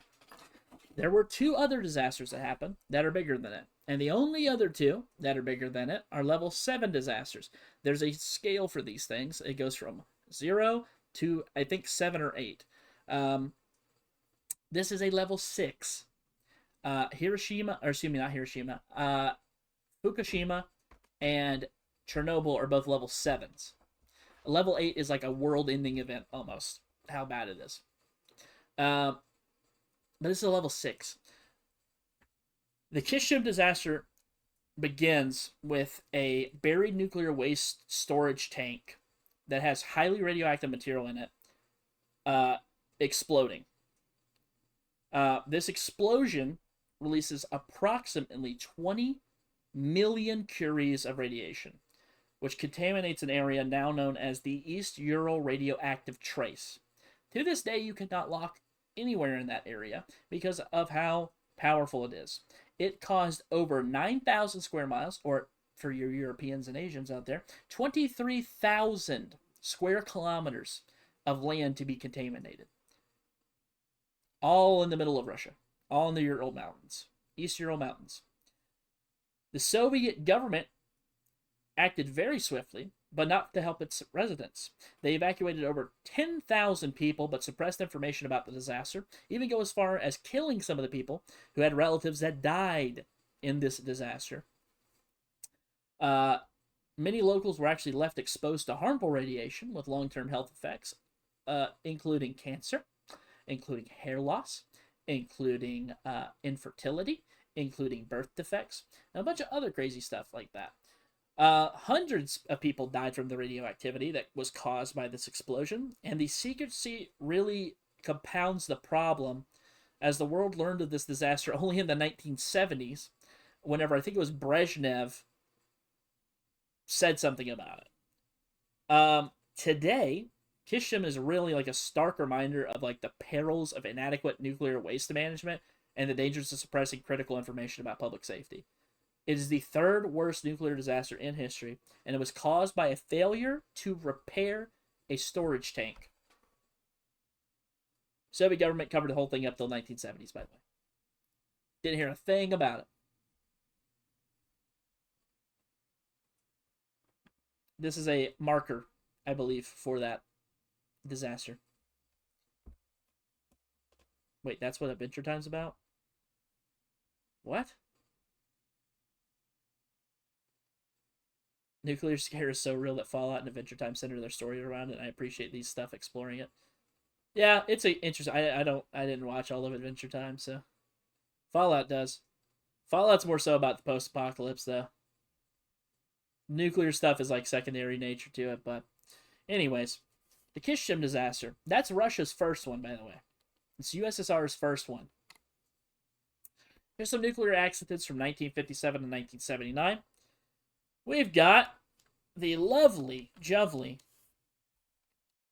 Windscale fire in the United Kingdom. So what happened with that one? So what happened was a reactor at the Windscale facility, which is now Sellafield, in England, caught fire during an attempt to anneal the graphite moderators, which essentially is like repair them. It released radioactive iodine and other isotopes into the atmosphere, contaminating nearby areas. Milk from affected farms was destroyed, as well as livestock, and long-term health effects were observed, including infertility and child effects or birth defects and cancer. It demonstrated the risk of nuclear reactor mismanagement and the need for better safety protocols because of it. 1958, you have the Los Alamos criticality accident, and a criticality accident, right? Let me make sure I have this right. I want to make sure that I get this right because I didn't write it down. Criticality accident is, I think, whenever you get to critical mass and you're about to explode, is an accidental, uncontrolled nuclear fission chain reaction, sometimes also referred to as a critical excursion, critical power excursion, divergent chain reaction, or simply critical. Any such event involves the unintended accumulation or arrangement of a critical mass of fissile material, for example, enriched uranium or plutonium, and criticality accidents can release potentially fatal radiation doses if they occur in an unprotected environment. Specifically for this one, a criticality accident occurred at the Los Alamos National Laboratory when a plutonium assembly caused a burst of a neutron radiation. Los Alamos is where they built the atomic bombs, by the way. So these are the most smart people in the world doing this. One worker named Cecil Kelly died from acute radiation sickness. You might also know this as the Demon Sphere incident. That's the Demon Sphere. That's what it is.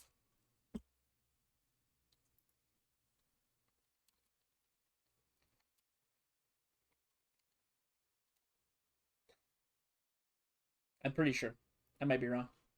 Fairly certain that's it. Yeah, it is. That is it.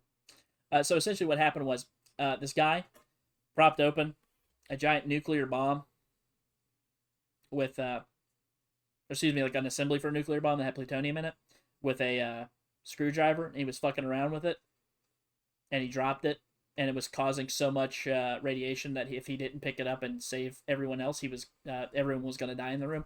So he literally grabs the top of it, pulls it off, and he said, well, I'm going to die now, guys. Okay, bye.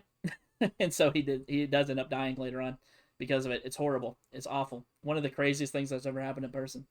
Then, fast forward, we get to 1961, which is the SL-1 reactor explosion, which is a U.S. Army experimental reactor in Idaho that suffered a catastrophic explosion due to improper maintenance. All 3 operators were killed instantly, and the site was heavily contaminated. This is the first fatal nuclear reactor accident in the U.S., leading to improvements in reactor design and training. 66, you go to another one. It's Fermi 1, named after Enrico Fermi, which is a partial core meltdown at Fermi 1, which is a sodium-cooled fast reactor near Detroit. It experienced a partial core meltdown due to a blocked coolant channel, which shows that you really need to make sure that you monitor your reactors and clean them properly at all times. No radiation was released from this, but the reactor was shut down permanently after the incident, and it raised concerns about experimental reactor technologies and their risks. Finally, in 1969, we have the Saint Laurent nuclear accident, which was in France. A uranium fuel assembly partially melted at the Saint Laurent des Eaux nuclear plant in France. Limited radioactive release was marked. However, the reactor was shut down for repairs and it came back online, and it marked one of France's first significant nuclear accidents as a country. This was in 1969. Finally, let's move on to our last nuclear accident we're going to talk about. This is a big one. This is a big one for America. This is one that you grow up learning about. This is called the 3 Mile Island partial meltdown. So essentially what happens, right, is at 3 Mile Island Nuclear Generating Station near Harrisburg, Pennsylvania. It sits on this island called 3 Mile Island. That's why it's called 3 Mile Island, because it's 3 miles long and it's in the middle of a river. And this happens on March 28, 1979. Unit 2 reactor experiences a partial meltdown at 4 a.m. It was caused by a combination of issues, such as malfunctions, design flaws, and operator error. It led to the release of a small amount of radioactive gas, as well as a few other, I think there was a couple of isotopes that left out as well, but it was far too low to cause any health concerns. And actually, it's very overblown with how bad this was. It contaminated a little bit of like the water around the island, but I don't think it actually did any long-term effects. They were doing studies with it with the IAEA, and I think the IAEA actually said that it was at a normal amount of level, and it had no significant effects on anyone who drank the water. Although, it could just be that the IAEA is, I don't know, some weird cult that doesn't know how to properly monitor nuclear energy. That's not true, but, you know, who knows? Any crazy person could go tell you something. All right, this is what the 3 Mile Island cooling towers look like from the observation center. These were taken, I believe, in 1970. This is what they look like. It was closed today for some reason, but that's what they look like. It's on an island. You can drive across the bridge. I don't know if you can still go there. I don't think you can. I don't remember if it's open still. But moving on. What was the impact of these on Western safety, though? Like, what happens? All right, how do these impact and change the way that nuclear energy in the West is handled with safety? Post 3 Mile Island, right? We've already had, this is the 6th incident now of this happening, right? So where do we go from here? Well, with wind scale fire, right, we learned a few things, right? We learned that you can really cause a lot of damage to your surroundings and the people who you live around if you don't properly maintain it, right? How do we fix it? Where do we go from here? So the wind scale fire, what it did afterwards, right? They took a look, they took a step back, and they said, okay, we need to really work on our reactor designs because we have a lot of flaws in our reactor designs, and it has a very poor emergency response. So how do we fix it? Well, we built a thing called a containment structure. So a containment structure, if you remember, is that big, giant graphite or lead thing that surrounds all the radioactive material and keeps all the bad stuff inside. So essentially, you make a thick steel concrete dome that's built around the reactor to prevent a radioactive material from escaping during accidents. And it's actually designed to trap and isolate radiation in case of the core being damaged. They also installed radiation monitoring systems. Radiation monitoring systems are sensors that continuously measure radiation levels in and around the nuclear plant, providing early warning of leaks or contamination in the area. It also alerts operators if radiation levels exceed a safety threshold. That's where you get Geiger counters and stuff like that from. For Kishtim, they changed the way that this is for Russia at this point, but this is something to note. They did change the way that they shielded their waste storage after that happened. However, they really didn't do much of a good job about learning how to dispose of waste because they had another incident later on, I believe in this, I think it's like 80, where they also improperly disposed of waste, and it also had a smaller explosion, but it was still big nonetheless. For the SL-1 reactor in 1961, the big thing that emphasizes that operators need better training, and there needs to be better reactor maintenance constantly in order to really keep up with your stuff. So they implement a few things. They implement operator training programs, which we talked about over here on this slide, and the operators undergo rigorous training in reactor physics, safety protocols, emergency responses, how to evacuate the building, how to properly dump radioactive material if they need to, and also does simulations for worst case scenarios to prepare staff for real world disasters and emergencies. They also improved the reactor design again. They added fail-safe mechanisms such as an automated shutdown system, which was implemented to prevent accidents from operator error. Reactors are now designed to scram or shut down automatically if unsafe conditions are detected. Post 1979, though, after 3 Mile Island, realization that there needs to be a consistent industry oversight is really big. So what they do is America establishes the Institute of Nuclear Power Operations. And INPO, as it's called, INPO conducts regular inspections, shares best practices between different organizations and different nuclear power plants, and provides training to people who need it. Plants must meet INPO's standards now to continue operating. To this day, that's still the case. We have the heaviest regulations on nuclear power in the world, if I'm remembering right. There's also enhanced reactor monitoring, because 3 Mile Island's lack of clear real-time reactor status caused operator confusion. So control rooms were then redesigned with digital displays and better alarms to prevent information overload. Operators are also provided with real-time data about reactor conditions, making it easier to detect and address abnormalities. I'm going to fail this test. It's only nuclear physics. Come on. Emergency core cooling systems, which are huge. The failure to cool 3 Mile Island's reactor core during the accident was really what triggered this one. How it works is the ECCS automatically injects coolant into the reactor core if overheating is detected, and a backup system ensures continuous cooling even if the primary system fails. So there's 2 fail-safes there. If the reactor overheats, it sprays more water on it, and if the thing that is supposed to spray the water doesn't spray the water, a secondary one goes spray the water. And I think there's a third one now, which is you can press a button, it literally drops it into a giant vat of liquid. So, that's cool. Finally, there was also a clear public mistrust for nuclear safety after 3 Mile Island. And so what the U.S. did is they enhanced the Nuclear Regulatory Commission to enforce strict regulations for for reactor operations, maintenance, and reporting on these plants. Plants are now regularly inspected, and noncompliance can result in shutdowns or fines. Same as with the INPO. You have to meet INPO and NRC guidelines in order to keep running as a business in the Americas and most of the Western world. So, continuing on. I'm not going to lie. I'm about to pause for a second because I have to use the bathroom. But here's what we're going to do. I'm going to use the bathroom real quick. I'll be right back, and we'll get back on this. Sorry, guys.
You're a rich girl.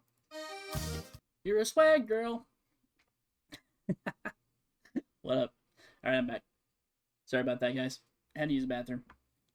Okay, welcome back. Let's get back into it. Okay, so let's talk about the construction of Chernobyl itself, right? So construction for Chernobyl begins in 1917. The first reactor becomes operational in 1977, and it is built to house RBMK 1000 reactors. The reason why they're called RBMK 1000 reactors is because they produce 1000 megawatts of electric power. I don't know if that's true. I just made that up, but they do produce about 1000 megawatts of electric power. The problem is that it's going to take some time to install the other 4. So from 1977 till about 1983 is whenever they fix up the reactors and get all 4 of them operational. It runs for about 4 years unimpeded until 3 years unimpeded until the disaster. In 1981, I believe it is, they have another previous disaster for Chernobyl, and that is when Chernobyl's, I think it's reactor 1. I think it's reactor 1. Reactor 1 has a sort of partial core meltdown. And it's a very minor incident compared to the 86 disaster, but it really shows how bad things are at this point in time whenever they're building Chernobyl. So Chernobyl has a lot of issues. Soviet press actually remarked that there were serious issues with labor shortages and construction materials being very bad at the plant for months prior to the disaster and for months prior to the initial building of the last reactor. There was no regulatory oversight, little to no.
A lot of steam, and it gets really hot, and it goes up, and so you have to put more water on it, which then increases the temperature more, because it's called a.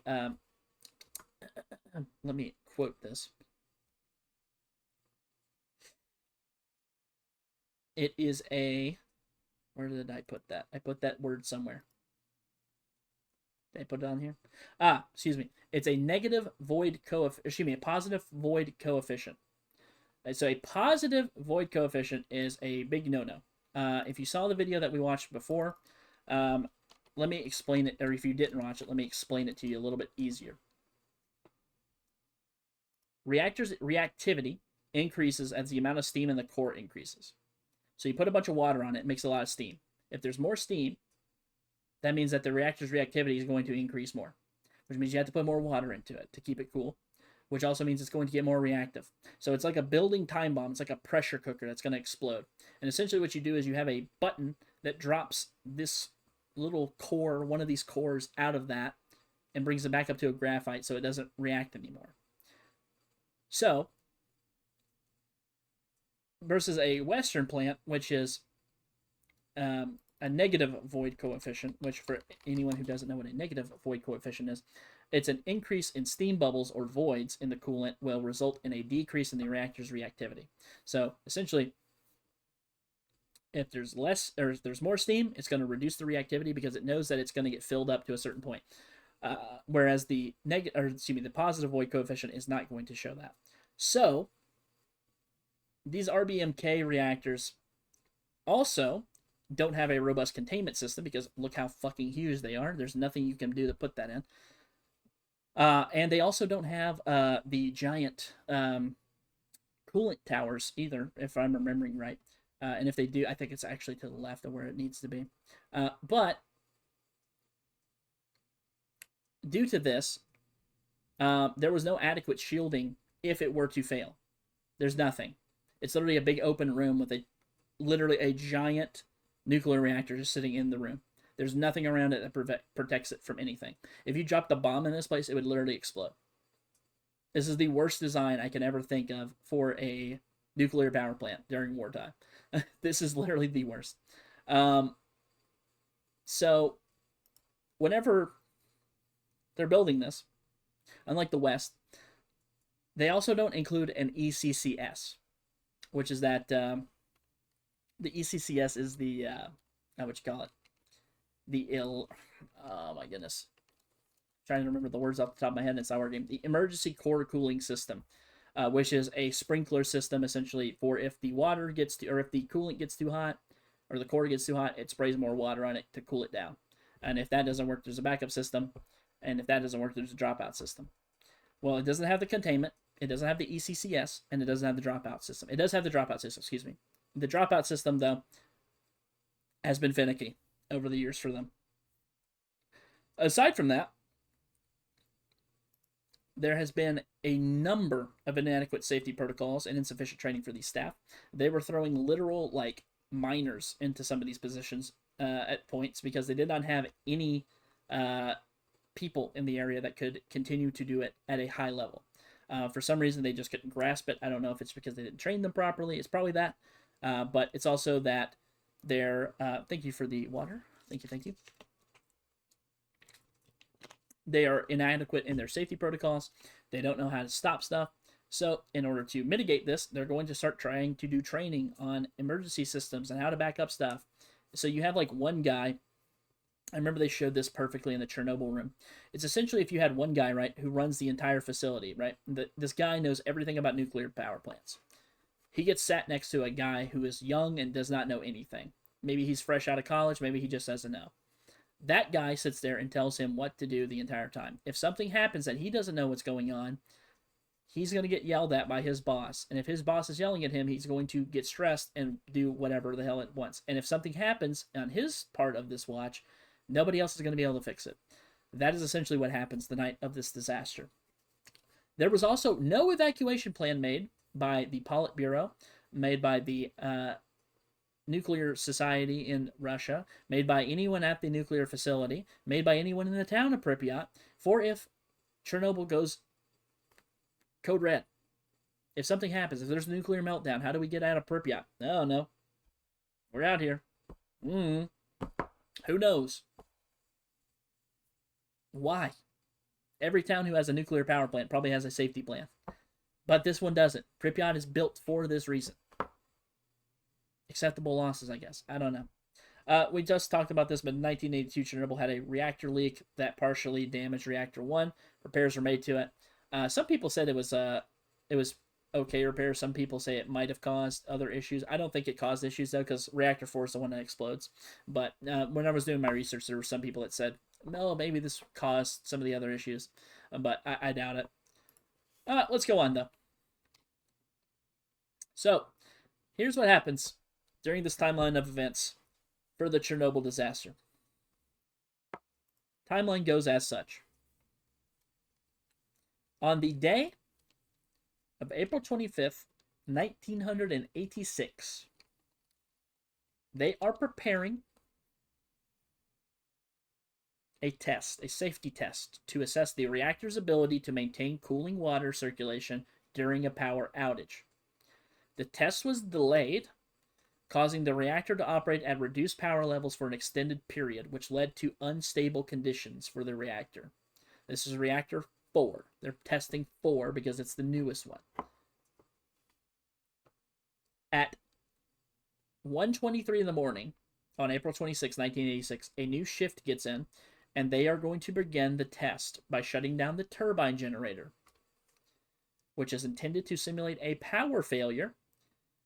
But due to prior mismanagement, the reactor was in a highly unstable state with a dangerously low power level whenever this occurred. At 1:23:40 a.m., a sudden power surge occurs, leading to an uncontrollable chain reaction, and the reactor's core overheats. At 1:23:58, I just said 124. Excuse me, I said 123, but I said 124 is when the reactor 4 explodes. A massive explosion destroys the reactor building and releases large amounts of radioactive material into the atmosphere. It sends up hundreds of particles of lead and of graphite. Radioactive material goes everywhere. It explodes. Material's in the sky. And it starts falling down. and it's shattering the ground, covering everything. There's tons of nuclear radiation coming out of this thing. Massive amounts of heat are coming out. People inside of the building are getting stuck in certain places. People are dead as this explosion happens. The local townsfolk note that there is a snow-like substance that begins to form and fall from the sky at about 1:30 or so a.m. In the early morning of April 26, 1986, first responders face lethal amounts of radiation exposure. Pripyat is not evacuated at this time, and like I said, residents note a snow-like substance falling from the sky. Approximately 36 hours after the explosion, authorities began evacuating Pripyat's 49,000 residents. The Soviet government initially downplayed the severity of the incident, delaying international notification, and it wasn't until an increased radiation level was detected in Sweden that the global community actually became aware of this. Along with that, there was a picture that was posted by the U.S. government showing a very open and very exposed nuclear core at Chernobyl reactor number 4. The picture is literally what you expect. It's a giant hole, and you see a nuclear reactor and a bunch of steam coming out of it. And you see a big smoke cloud coming out of it. You're like, that seems like a regular smoke cloud. It's not. It's nuclear radiation going everywhere. It's horrible for you. So on April 27th, the evacuation begins that night or the afternoon. On April 28th, radiation is detected in Sweden, about 1,000 kilometers away from where Chernobyl is today. And that led to global awareness of the situation getting out. And then Russia's Politburo having to go and actually answer questions for the first time about this. Firefighting crews dropped materials from helicopters to extinguish the fire and limit radiation release. This is between April 26th and 29th of 1986. And by May 2nd, they are setting up a 30-kilometer exclusion zone to surround around the area of the disaster. They evacuate, I think it's somewhere between like 150 to like 300,000 people from the surrounding area to make sure that everyone's okay. Pripyat is completely abandoned, and the people are told that it's temporary. So they leave all their stuff at their houses. All their stuff. You've got suitcase. You can have one suitcase of stuff, and you have to put it on the truck, and then you're going. All these people are taken to like Kiev and Moscow and all these other places, and they never get to see their homes again. They never see their homes again. They're never allowed to go back to Pripyat. Pripyat is now an abandoned ghost town, and every time you see somebody going into the ghost town, it never fails. There's tons and tons of stuff sitting in these giant apartment buildings that they built for these people. And these people literally look like they just disappeared overnight, because that's what they did. It literally happened that way. It's very crazy to see. It's an insane thing to see. But let's talk about the Soviet Politburo response to this tragedy, shall we? Soviet authorities withhold information for days after hearing about the Pripyat explosion. After hearing about Chernobyl's explosion, they do not tell anybody. And they only acknowledge it after international detection by the Swedes and the U.S. government. And only on May 12th does Premier Gorbachev, he is President, Premier, Soviet leader Mikhail Gorbachev, does he speak publicly about the incident for the first time. And he says, and I quote, "The worst is behind us." This is on May 12th. Meanwhile, while this is going on, they are detailing everything that happens during their cleanup, during the initial buildup, during all these things that happen, with a guy by the name of, I think it's Dr. Legavos or something like that. If you've ever seen Chernobyl, Legasov, Valery Legasov. Valery Legasov is a nuclear physicist or engineer. I can't remember which. I think he's a physicist. But he is, he's an inorganic chemist. Pardon me, my bad.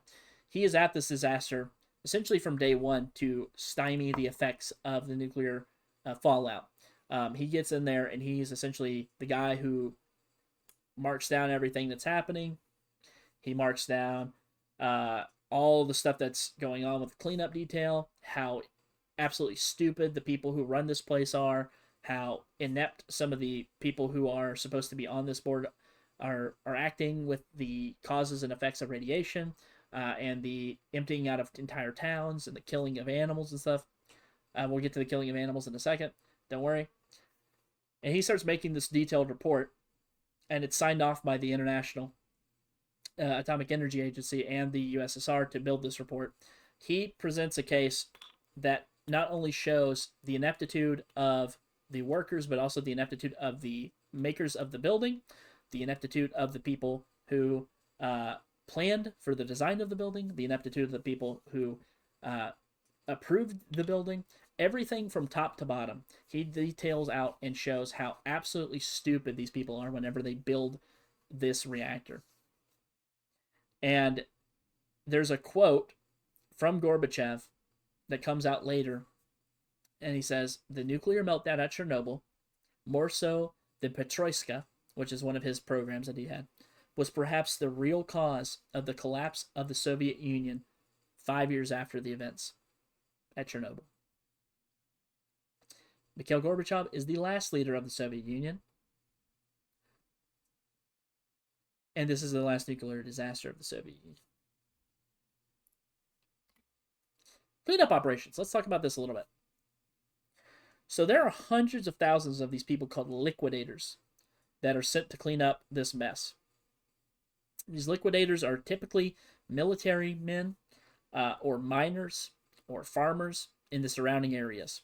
They're people who have worked in hard labor a lot or work in the military for a lot of their careers, and they have the hard, difficult job of cleaning up the leftover graphite, the leftover debris, all the contaminated stuff, killing the animals that are contaminated, burying tons and tons of topsoil, and mining a hole underneath some of the reactors to bury some of the stuff and get into an area underneath the reactor so that they can actually cool it down and pump it.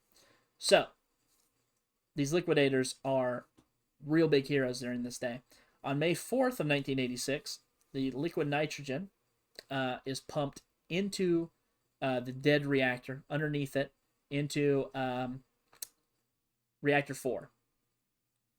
When reactor 4 finally cools down, the workers start pouring concrete under the reactor to make a sarcophagus for it. The sarcophagus is supposed to encase all that shit inside of there, and prevent it from spreading any further. We're going to watch this here in just a second. I don't know. Is everyone back from break? I don't know if everyone's back from ads. Anyone here from ads? Ads? Anyone? Anyone at all?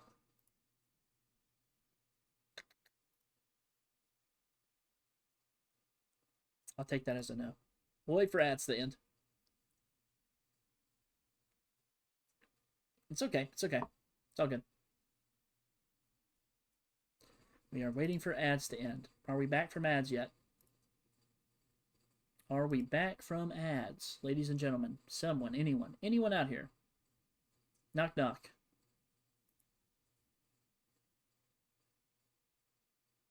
Anyone?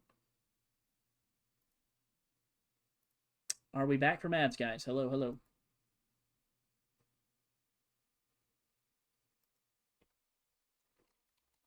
I'm gonna type ads. I'm gonna see what happens. We'll see what happens with that.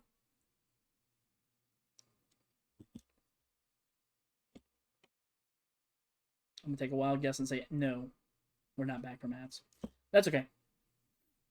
We're gonna watch this video here real quick. This is a scene from the graphite cleaning of the TV show Chernobyl. I'm gonna show it in like 20-second bursts so that people can actually see it, but that is the open nuclear core right there that is spewing out radiation up into the air. That's why they're going. And it keeps going like that. And it cycles through all these people. But, wait. Oh, what the fuck? Hang on a second, sorry. I thought I had another one in here. Hang on one second. Oh, it's after this one. Sorry. Sorry, guys. 1 second. Alright. So, let's talk about some of the heroes and first responders of Pripyat and Chernobyl. Let's talk a little bit about these guys. These dudes are legendary because they are some of the toughest sons of guns you've ever heard of. these dudes spend their entire time at this site, essentially saving everyone else's lives and risking their own lives to do it. So what ends up happening is after the initial explosion, right, there's tons of fires everywhere, but there's also a ton of radioactive material, and they don't know that. And even if they did know that, I don't think it would have stopped them. But these emergency crews go out and they start putting out the fires. And they're putting water and everything on these fires to put them out. They're picking up debris and moving it around that's radioactive to see if there's anybody alive. And these people end up dying in the, I think probably like the, maybe not the dozens, but there was a lot of them that died because of that. The big ones, though, the firefighters from Pripyat and also the firefighters from the Chernobyl, because Chernobyl has its own firefighting station, surprisingly enough. Chernobyl nuclear power plant were among the first people to respond to the fire, or to the explosion and the fires that it caused. And despite lacking the adequate protective gear and facing lethal radiation, they worked tirelessly to extinguish these fires and prevent further reactor damage, and they exposed themselves to lethal radiation dosage. People like Mr. Vasily Ignatenko, which is this guy right here on the right, was a firefighter who responded to the initial blaze. He suffered severe radiation exposure and died shortly after arriving on the scene. Shortly after the disaster. His sacrifice is emblematic of the courage displayed by first responders during the disaster. On the left there is Leonid Telyatnikov. He was the head of the plant's fire department. Telyatnikov led efforts to control the fires on the reactor's roof. And he was actually one of the people who coordinated the helicopters flying over to get the fire put into the open core. He survived the immediate aftermath, but later succumbed to cancer attributed to radiation exposure. And let's not forget the liquidators themselves. Approximately 500,000 workers, known as liquidators, were involved in cleanup operations. They constructed a sarcophagus to encase the reactor and decontaminated the surrounding area, often at great personal risk. Shout out to those guys. There's a big group, though, we're going to talk about here, also from the Chernobyl TV series. These are the miners.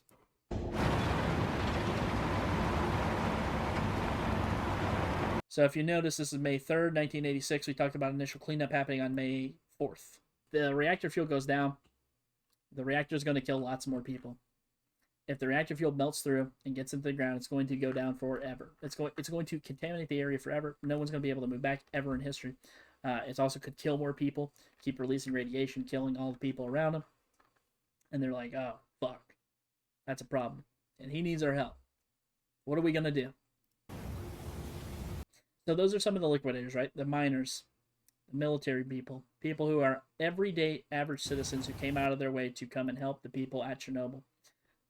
3 people I really want to touch on, though, are the Chernobyl divers. These dudes faced one of the most horrific things that anyone could have experienced at this place, which is a suicide mission. After the reactor explosion on April 26, 1986, a pool of water formed beneath the reactor from the firefighting efforts. Molten nuclear fuel from the reactor core was at risk of melting through the concrete floor and coming into contact with this water.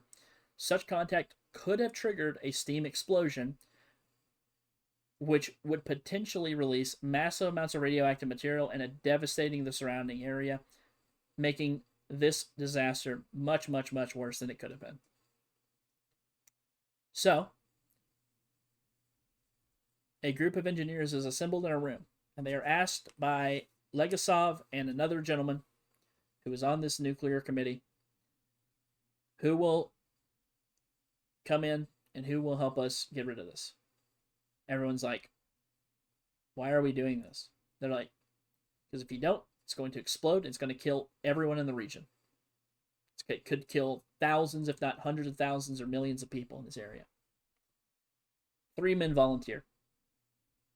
Their names are Alexei Ananenko, Valery Bespalov, and last but not least, Boris Baranov. Alexei and Valery are engineers who are familiar with the plant's design, and they were tasked with locating and opening the valves to drain the water. Boris, however, was a plant shift supervisor and accompanied them to provide assistance and operational support that they may have needed. So what did they do? These three men entered a dark, radioactive, flooded basement wearing rudimentary protective gear. They're using flashlights and their knowledge of the plant's layout to navigate through a hazardous environment to locate and open these valves to release the water. And they're successful in draining the water, and they avert the risk of a second explosion. Contrary to early rumors that they died shortly after their mission, Alexei Ananenko and Valery Bespalov survived the initial aftermath and continued their engineering careers. Actually, I think both of them still worked in nuclear power plants until they retired. Boris, however, died in 2005, reportedly of a heart attack. And these three men are remembered to this day as heroes who risked their lives to save countless others. Fun fact, in 2018, they were awarded the title of Heroes of Ukraine, acknowledging their bravery and critical role in mitigating the disaster itself. Their story remains one of the most famous examples of self-sacrifice, not just in Chernobyl crisis, but around the world. These three literally said, you know what, if we're going to die, let's go out and save the world together. And they did it. And these dudes did not die from radioactivity, surprisingly enough. I don't know how that happened or how that worked, but these three dudes are OG. They are really, really cool people. Shout out to them. Two of them still alive. One of them died in 2005. And this is the scene from Chernobyl with this. I want to incorporate. This is like another thing that happens with this. They don't tell anybody anything because they're afraid that the Soviet Politburo is going to like come back and attack them. It actually does happen to Likasov later on in his career. I say later on, like 2 years after this event. But the whole thing of why they're hush-hush about it is because the Politburo does not want any information getting out to the public, including people who are literally living in this existence right now, which is fucking insane. It's crazy. You were not even sharing information with people who are literally trying to save their own thing. Right there. Those three. Alexei Ananenko. This is him with his Ukrainian hero stuff. Right here and right here. This is what he looks like today. I think this was only taken a few years ago.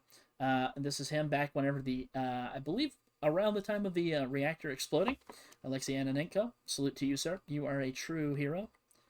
This guy right here is Valery Bespalov. This is a picture of the three of them all going under, I believe. I think this is actually Ananenko, and I think Bespalov is this one, and this is Baranov. And that's what he looks like nowadays on Pins and News.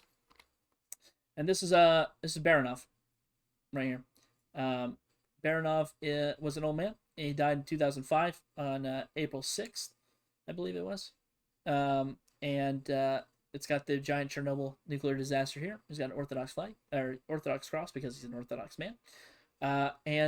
He lived to the ripe old age of 65. Older fella. Good for him. Proud of him, though. Good guy. So what happens after the Chernobyl incident, right? What happens like a month, 2, 3 later? Well, the IAEA decides they're going to hold a conference. The IAEA is the, as I said before, the International Atomic Energy Agency, which is an international organization which was established in 1957 to promote safe, secure, and peaceful use of nuclear energy. It's based in Vienna, Austria, and it works under the United Nations framework, but operates independently as a global authority on nuclear matters.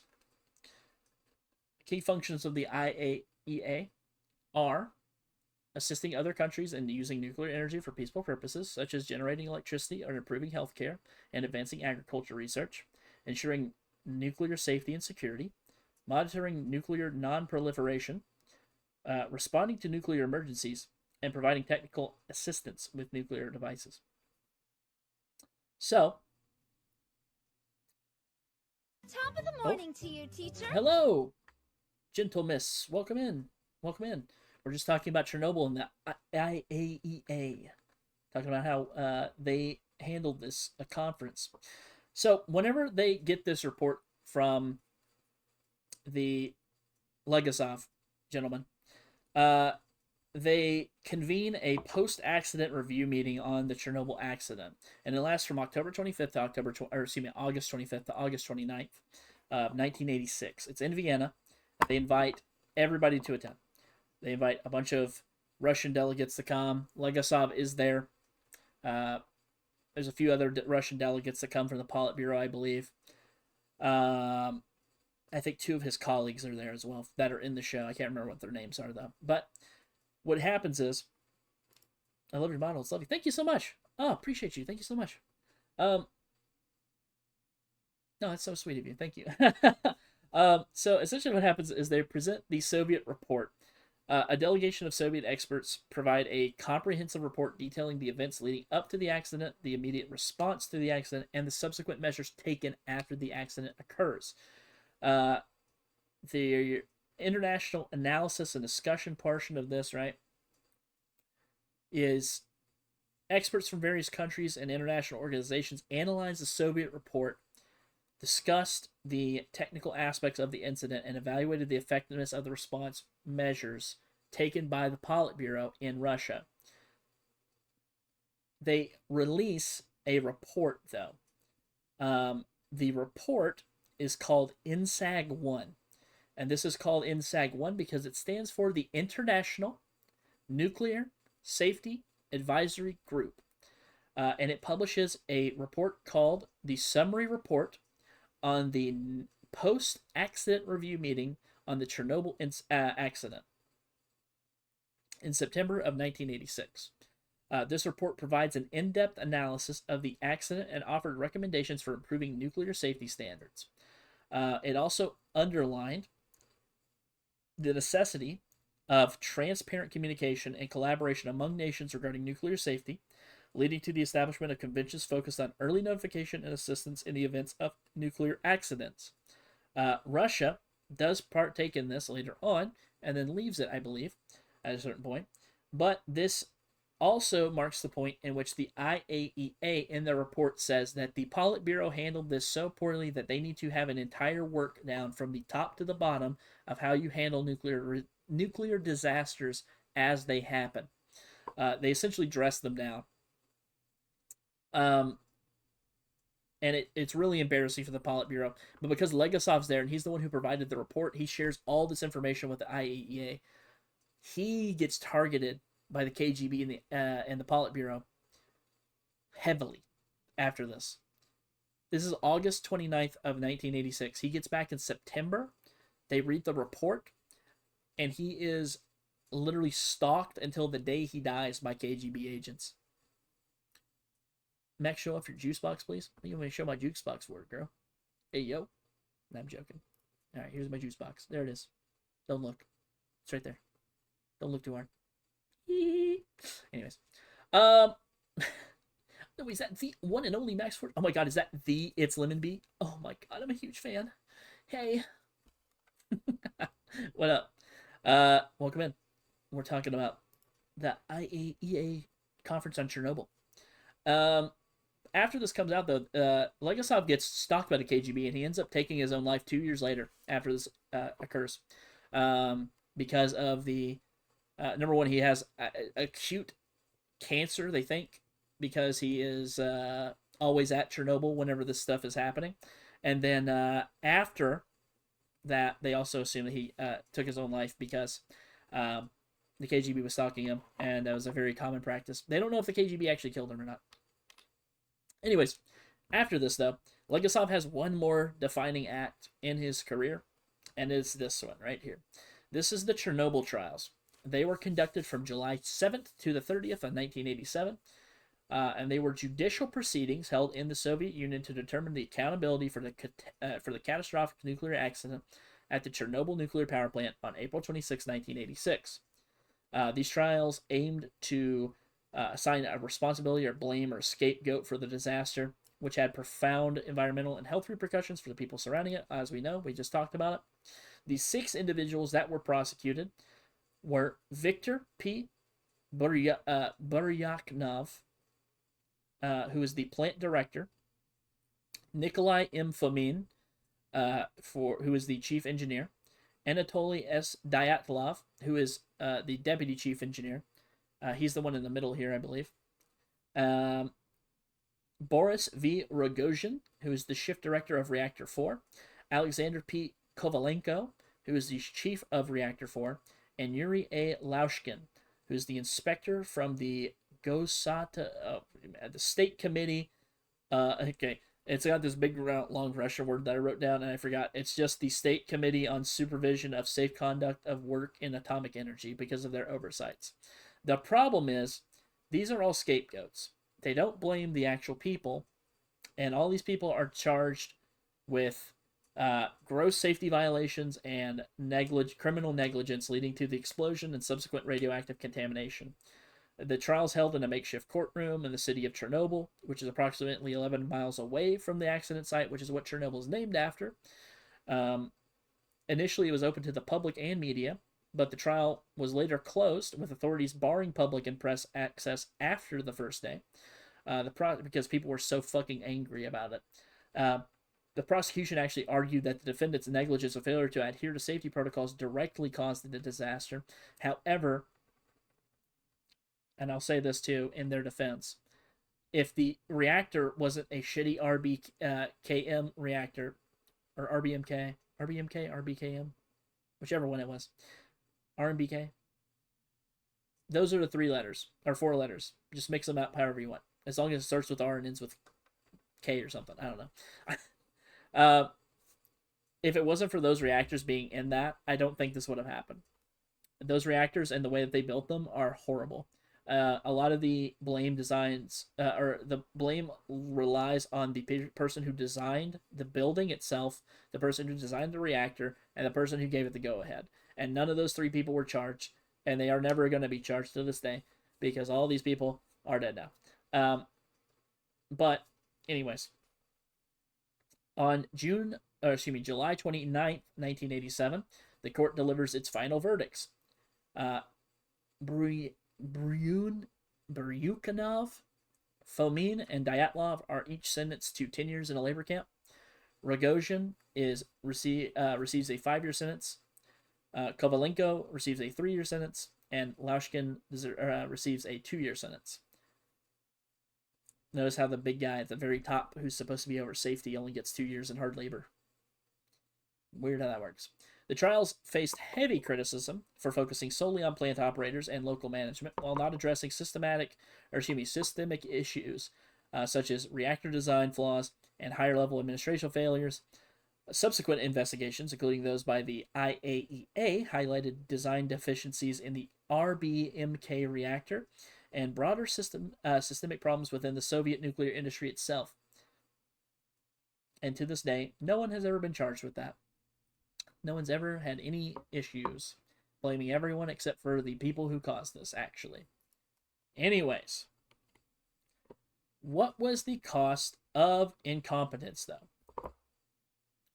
Well, in a United Nations press release titled Chernobyl, the True Scale of the Accident, dated September 6, 2005, it provides a comprehensive assessment of the Chernobyl nuclear disaster's health, environmental, and socioeconomic impacts nearly 2 decades post-incident.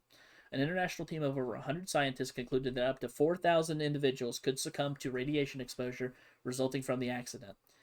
As of 2005, fewer than 50 deaths had been directly attributed to radiation, primarily among highly exposed rescue workers. The report, Chernobyl's Legacy, Health, Environmental, and Socioeconomic Impacts, was released by the Chernobyl Forum, comprising 8 UN specialized agencies and the governments of Belarus, Russia, and Ukraine. The findings aim to clarify the disaster's consequences and suggest strategies for the affected nations to address ongoing challenges. So, in total, approximately 200,000 square kilometers, or 77,000 square miles of land in Belarus, Ukraine, and Russia were contaminated with radioactive materials, including cesium-137 and strontium-90. The affected regions were mostly within a 30-kilometer exclusion zone around the plant. The most affected areas were the 30-kilometer exclusion zone around the plant. Agriculture and forests were heavily impacted by this. Large areas of agricultural land were rendered unusable and significantly impacted the local economy for decades after. Forest ecosystems were heavily contaminated, with some areas still displaying high radiation levels to this day, even decades later. Flora and fauna seem to have undergone some strange mutations over the years as well. Not crazy over-the-top mutant stuff, but things like a third eye on a dog and stuff like that. Immediate fatalities were fewer than 50 immediate deaths that were attributed to acute radiation exposure, primarily among first responders, such as the firefighters and plant workers. But long-term projections suggest that up to 4,000 eventual deaths may result from radiation-related illnesses such as cancer. Among the most exposed groups, emergency workers and residents of the areas affected. There is funnily enough, no significant evidence of widespread infertility directly linked to the disaster in the UN report. And there's actually also been some localized increases in congenital abnormalities, so birth defects. But there's no conclusive evidence to attribute a significant rise in birth defects because of the radiation, which is good. That's a good news. That's a good sign. It means that they held it in mostly. Not really, though. The estimated economic cost of this is between $235 to $700 billion in estimated cleanup, destruction, hiring, and burying of things. That's for blowing up a reactor. That's for contaminating the land and having to clean it up. That's for killing all the animals and pets. That's for having to change your economies around. That's for having to hire people to go do all this stuff. And that's going to be for like the next 23,000 years. So good luck. Sucks. But that's how it works. So what do we go after this? Where do we go after the cost of incompetence?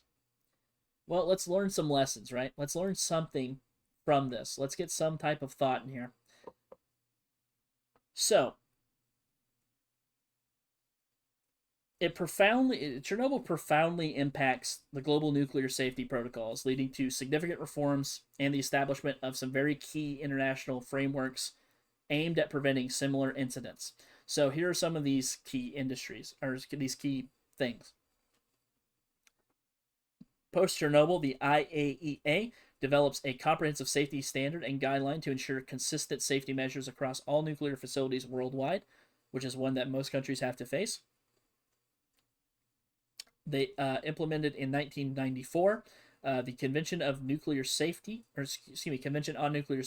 which was adopted and obligating member states to maintain high safety standards in nuclear power plants and to undergo regular peer reviews. Establishment of the World Association of Nuclear Operators, or WANO, that was founded in 1989. WANO facilitates the exchange of safety information and best practices among nuclear operators globally, promoting a culture of safety and operational excellence. Advancements in reactor designs and safety systems, as well as new types of reactors. The disaster prompted the development of reactors with inherently safe features, such as passive safety systems that function without human intervention or external power sources, reducing the risk of accidents. And furthermore, it strengthened the emergency preparedness and response mechanisms for countries outside of Russia because they saw how poorly they handled it. They realized we need to really enhance our emergency preparedness plans.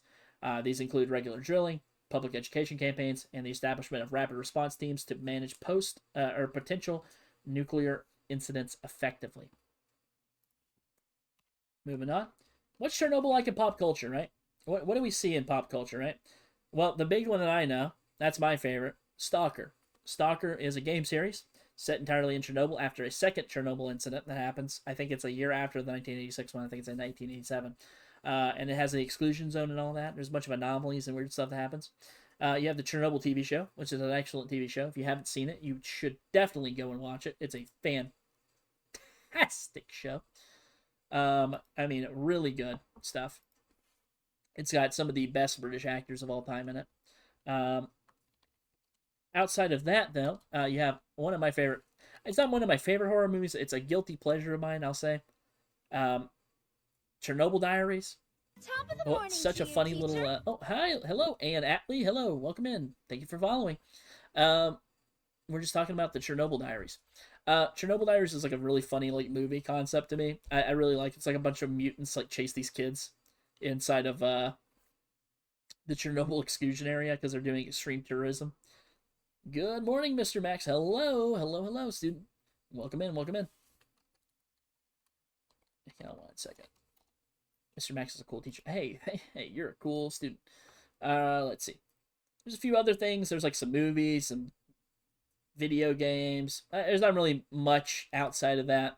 There's a lot of book series about it. I think somebody said that Metro was developed based off of the Chernobyl disaster, and then they also made the Stalker book series as well. Max, I'm gonna fail this history test. You should have been here paying attention. Sorry, should have written your notes down. It's okay. We have a question and answer pop up here in just a second. But this is some of the things that happened in Chernobyl in pop culture.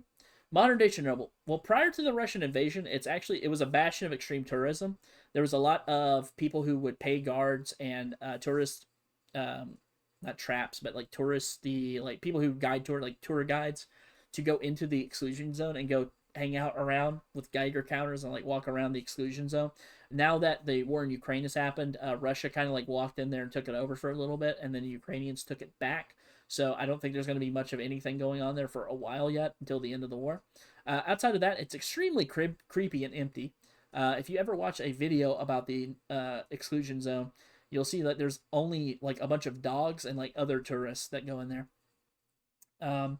And the dogs and pigs that are in the area, I think the pigs are the ones that they hunt with like AKs. It's like insane. I know Vice did that one year. It was an insane thing to watch.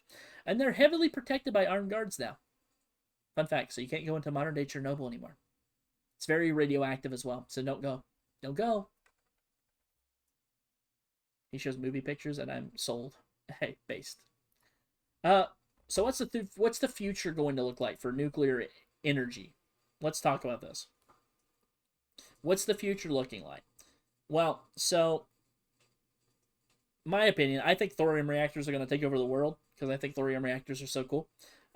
Thorium reactor is, instead of it being a fissile material, it's a fertile material, which means it has to have another material to interact with it for it to become radioactive, which means it's easier for you to control and therefore less dangerous. Outside of that, it also produces like way more power than uranium or plutonium does. And it also is very, very, very easy to mine. It's actually more common than any other material that is radioactive or could become radioactive in the world. Fun fact. But there's going to be a significant role in nuclear energy for its role in combating climate change, I think. It's a low carbon source of electricity, making it a very critical component for efforts to reduce greenhouse gas emissions.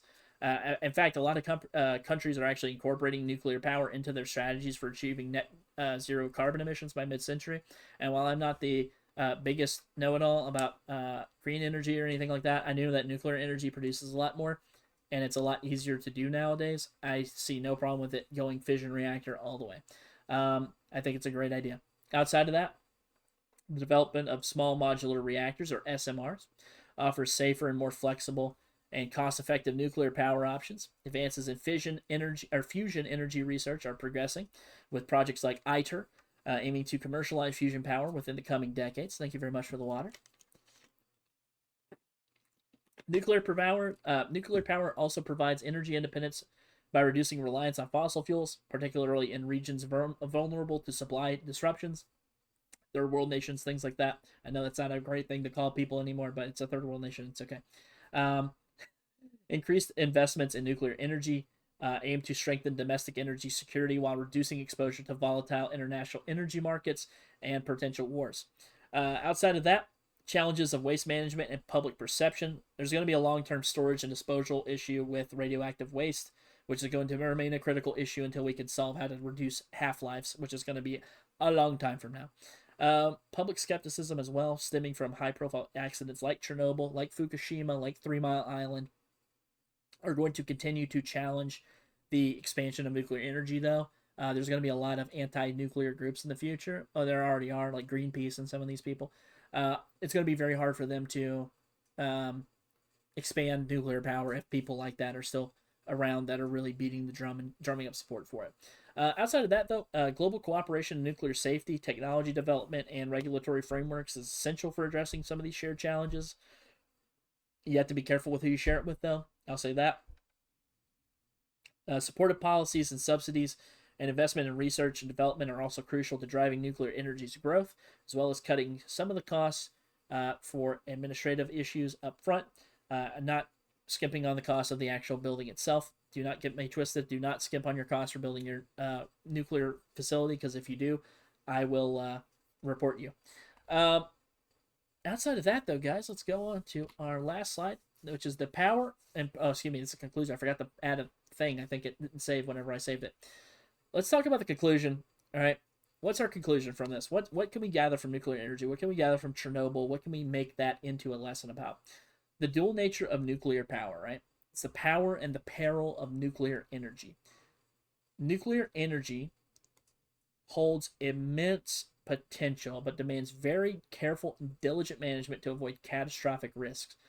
Chernobyl is a very clear warning of the past and an ever-present danger. It's a warning of an ever-present danger in our future, which is the critical importance of safety, transparency, and accountability in nuclear operations and government. It also helps us as a community fix reforms in nuclear safety to show the world's commitment to preventing future tragedies. And it is a call for vigilance and action. Chernobyl's legacy urges us to prioritize safety, policy, and education in the pursuit of sustainable energy solutions, as well as innovative and responsible practices that can make nuclear power a key player in addressing climate change, energy needs, and world peace. There you go. I did it, guys. That is the end. Does anybody have any questions at all? Nuclear power, anything we talked about, Chernobyl. You want to talk about Fukushima? I can talk about Fukushima. I know I didn't touch on that, but that's because it was like 30 years after this happened. I touched on everything 30 years before that, but yeah, I'm not going to talk about that. Does anybody have any questions? Anybody at all?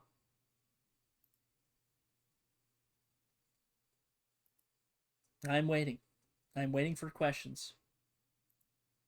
I'm holding my breath that somebody might answer or ask a question. I'm just...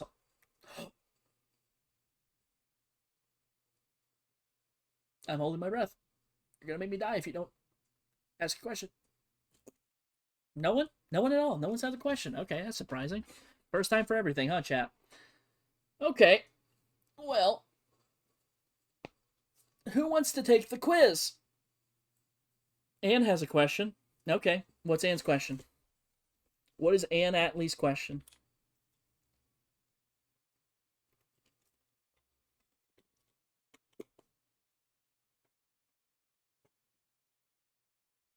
Since when?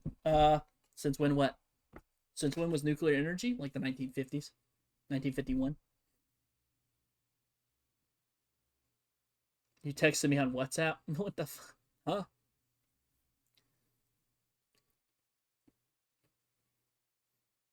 I didn't. Dang. Bro sold you out. That's cold. Lemon Bee's like that, though. Lemon Bee do be like that. Lemon Bee do be throwing people under the bus. Is Max a history teacher or something? I am. Correct. That is me. I am a history teacher VTuber. That's correct. I love bullying Anne. Seems very easy to do. I don't know. I'm just a guy. I'm just a little guy. I'm just a little fella. Yay! Nah, I'm just chilling. Yeah, no, it's yeah, I'm a history teacher VTuber. That's what I do. I teach history lessons on Wednesdays. I know it's Thursday. I played Stalker yesterday, so I was going to talk about Chernobyl beforehand, but I didn't realize how much extra lighting and stuff I was going to have to do on this stuff. And then my stream also got delayed by like an hour because of computer issues. So there's that. Gun safety yesterday. Yeah, true. I did go over some gun safety facts yesterday. That's because I own guns, though.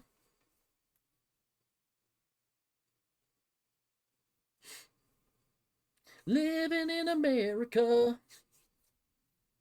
know what I'm saying?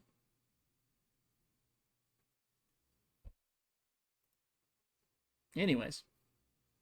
Hey, yo, America. It's true. That's me, baby. 100% Americano.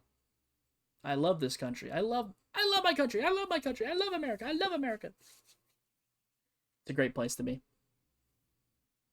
I know not everyone says that. I know not everyone thinks that, but I personally, me, never done me wrong. Never done nothing by me. I'm chilling. I'm being chilling. You know what I'm saying? Anyways. Okay. Does anybody have an actual question aside from, am I a history teacher? Or something goofy like that?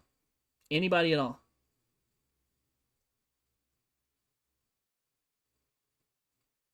Being chilling. That's not a question. That's a thing. You just spammed that. You just threw that at your butt. Oh, Lemon Bee joined the Discord. Wow, look at that. Speaking of Discord, you guys want to join? It's right there. Hey, there it is. All right, let me see here. I don't think I have any questions in the history chat either.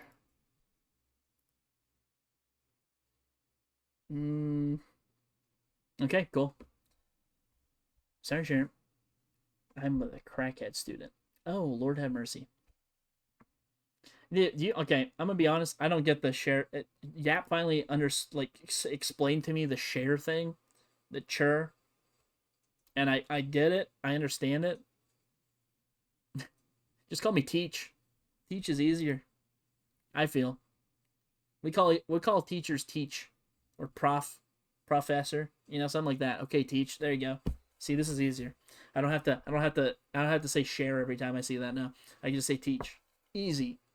Okay, here's what we're gonna do. It's time for I hope you're ready. Quiz time. It's quiz time. I hope Lemon Bee's ready, since they're the only one responding. They're gonna get the quiz. If nobody answers this quiz, I'm gonna fail everyone. If I get 50%, do I get candies? Well, you only get candy if you get a 70% or higher. Sure. No, it's Teach. It's Teach. It's Teach. No. You have to get 70%. Bams, are you going to answer? Bams, you know you had that entire time to ask a question if you needed help with something. And you completely just did not ask anything at all. That's crazy. That's wild. Typical Bamboo Hajime Mashite moment right there. That's a typical Bams moment. Most average Bams incident. Max, I got 51% for history. Oh, good God. Actually? Oh, Jesus. You're actually not kidding. Can I not take the test? No, you have to take it. Sorry. Yeah, take it. Sorry. Sorry. You actually have a 51%. See me after class. I can help you. I actually do tutoring and stuff if you guys actually need help with a history class and stuff like that. Okay, fire away. All right. Question number 1. Gulp. I got work to do. You should have thought about that before you came to class. All right. Question number 1. Can you name one of the nuclear incidents that happened between 1957 and 1979? No, you cannot go to the bathroom. We're in a test. Can you hear Max's disappointment? I'm very disappointed. 51% is bad. That's almost as bad as Gibbsy's 37% in fucking history with a tutor. Sorry, I got a little bit upset about that one. Why? Thank you. Edgy teenager alert. Edgelord alert. I have a 77 now. That's horrible. That's bad. You have a private tutor. You should not have a 77%. Was I here for that part? I don't know. You want me to ask you a question from your part? All right, give me a second. Can you name the organization that we talked about that did the post-accident review meeting on the Chernobyl disaster? What was the name of that organization?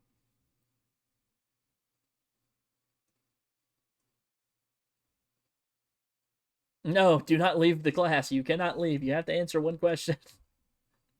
No! Stop running away. The post-accident review on the Chernobyl disaster. Remember they had that big conference in August of 1986?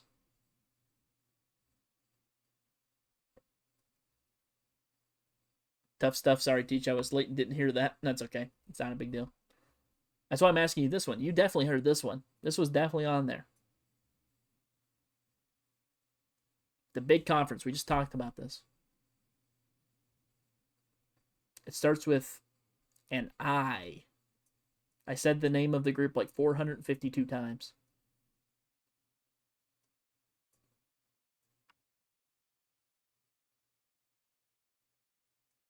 Is it? Wait, is it?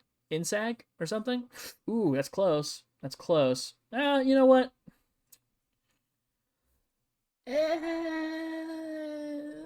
It's technically one of the groups. Intercontinental ballistic missile. No, that is not. It's not an ICBM. Fail. No. Bams has already left the class and is already on the way home. Wow. I guess Bams wins a 0 then. Copy that. I'll take INSAG. INSAG was the group who released the INSAG 1 report, so we can take that. I'll give you that point. I'll give you that point. It was IAEA. IAEA. I love discussing the intercontinental ballistic missile about things. Oh yeah, true. I love going to school and talking about intercontinental ballistic missiles. It's great. Yeah, totally. I woke up to a notification on my phone this morning that was like, Russia has shot an ICBM at Ukraine. And I said, bruh. And then the next thing underneath that, whenever I clicked on it, was, Russia did not shoot an ICBM at Ukraine from the U.S. military. It was insane. I am a ballistic missile. BAMS changes the score to 100. Erases the 1. Writes a 000 instead. You get 3 zeros. How about that? You can keep messing around. Don't mess with me. Don't mess with me, BAMS. Anyways.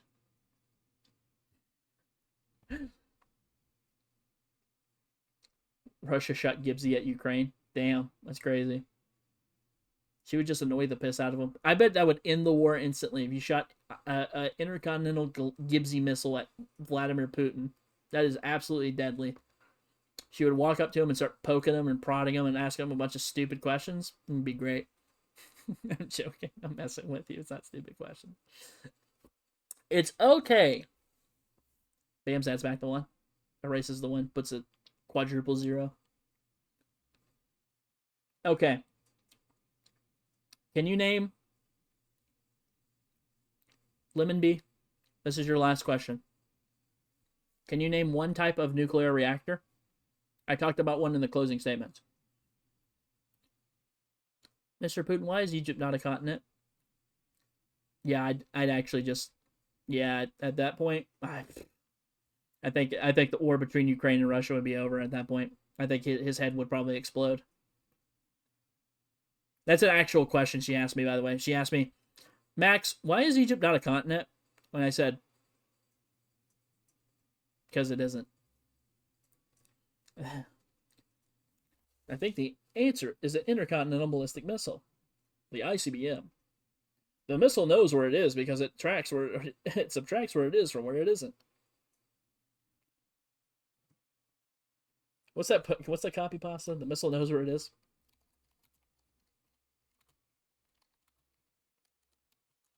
What's it called? Knows where it is.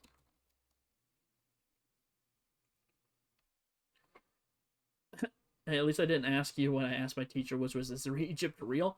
Brother. You need to be put in an institution. I'm sorry.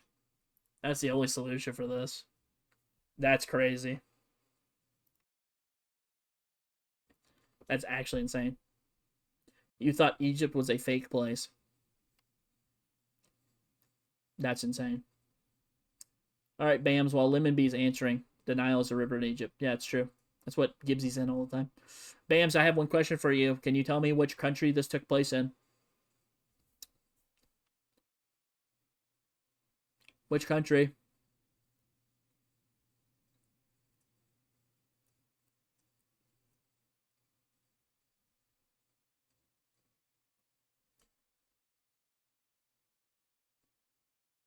Gibbsy is a ding-dong is what Gibbsy is.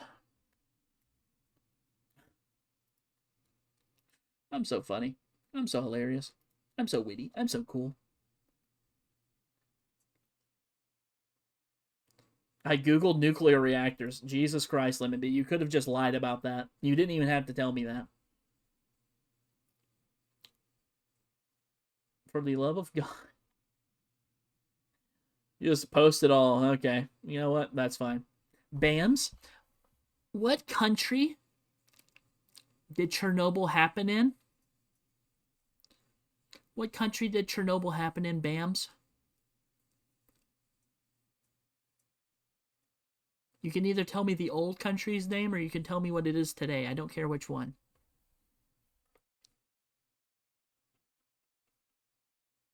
And for Gibbsy, your question is...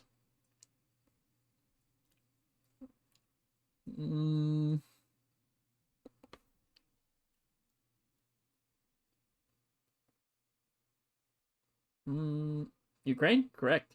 Good job. You got 100%, Bams. You finally got 100. Good job. And Lemon Bee got 100 too. Wow. Proud of you two. Thanks for stepping up and taking a quiz. Wow. Good job, guys. Look at that. Make sure I mark you down on my stuff here. Bams WW. So true. Lemon Bee. And Bamboo Hajime Mashite. Bro, I think it's because of all the war. It's true. It's the cause of all the war. They actually did conquer it. I'm an A student. For once, finally.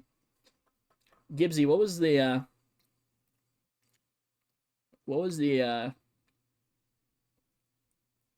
just name one nuclear incident ever. Contact your teacher. Where are you failing at? If you actually need help with history, I can tutor you if you need it.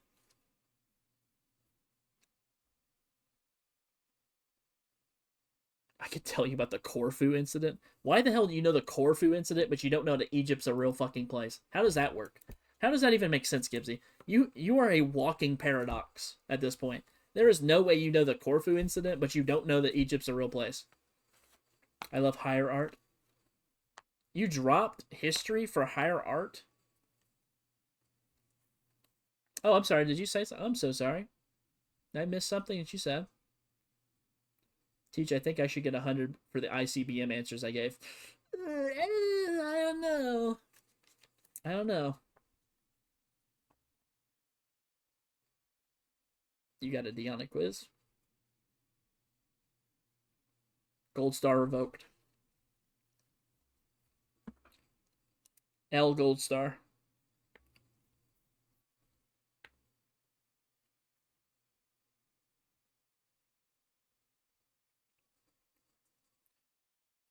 I'll tell you what, Anne, if you want to answer a question, you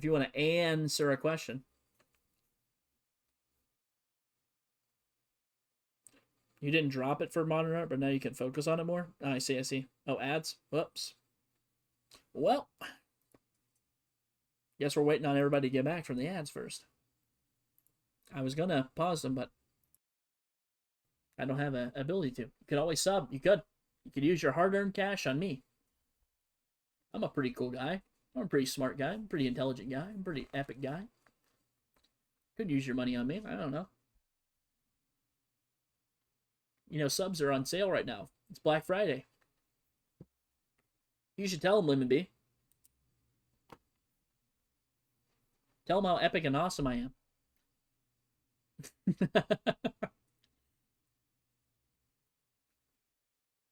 A nuclear incident was like, Max best streamer for real. Damn, girl. Thanks. I'm waiting for Gibbsy to answer this one very simple question. There's like 400 nuclear incidents you could use.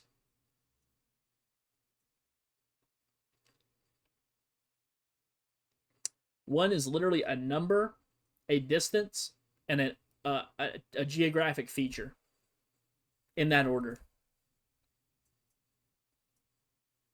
Hey, welcome back. Lemony was just telling everybody how you guys should all subscribe to me. Gibbsy, one happened yesterday, didn't it? A nuclear disaster? There was a nuclear disaster yesterday? I don't pay attention to the news enough.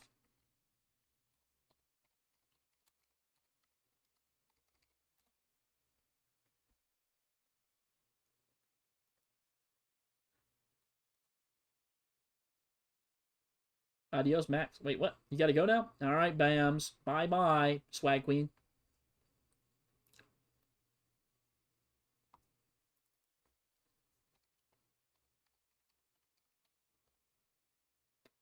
Fukushima. Yeah, there you go. That's one. Good job. You got one right. Gotta answer one more. Then you get 100.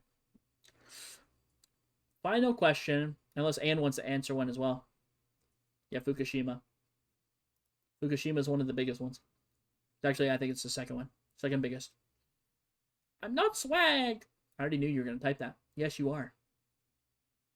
Going to change the name of the place on Google Maps. Damn. It's Fukushima. Fukushima was a I only know. Go on. Fukushima. Correct. You got it right. Anne, are you going to answer a question if I ask you one?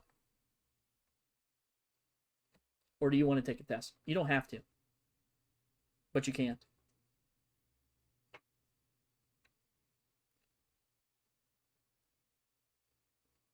Give me a question. All right.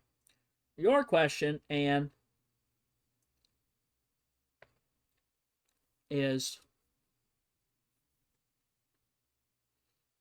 gotta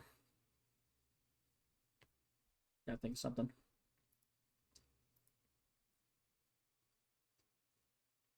Can you name another country that is not Russia or America or Ukraine or Belarus that has had a nuclear accident of some sort? There's like several countries that have had them. Gibbsy, your question is name the guy who made the atomic bomb, or name one of the people who worked on the atomic bomb. How dare you disappear? No, I'm joking. Welcome back. Gibbsy, you did not work on the nuclear bomb. You are too stupid for that. I'm sorry. Nagasaki? That's not a nuclear accident. That was a nuclear on purpose. That was a nuclear bomb. It was made at the bomb factory. These are bombs. Remember that from SpongeBob? No? Alright. Yeah. I'm old. Who would have guessed? I did, though. No, you didn't. The guy with the movie. Yeah, the guy with the movie. Who is it? Come on. You got this. You got it. Come on. Oppenheimer or whatever, right? Correct. Gibbsy. Oh my god, you got 100 for the first time ever. Holy moly. Looks what happens when you come to class for once. 3 Mile Island? Well, that's a place. That's not a country. I need a country. And it's also in the U.S. I said anywhere except for the U.S., Russia, or Belarus, or Ukraine. Barbenheimer. Yeah, correct. You got it. Come on. There's two very big countries that have had nuclear incidences. I know you weren't here for it, but there's 2 really big countries that are in the world. 3 Mile Island is in America. Yeah, it's in Harrisburg, Pennsylvania. It's in the middle of the Ohio River.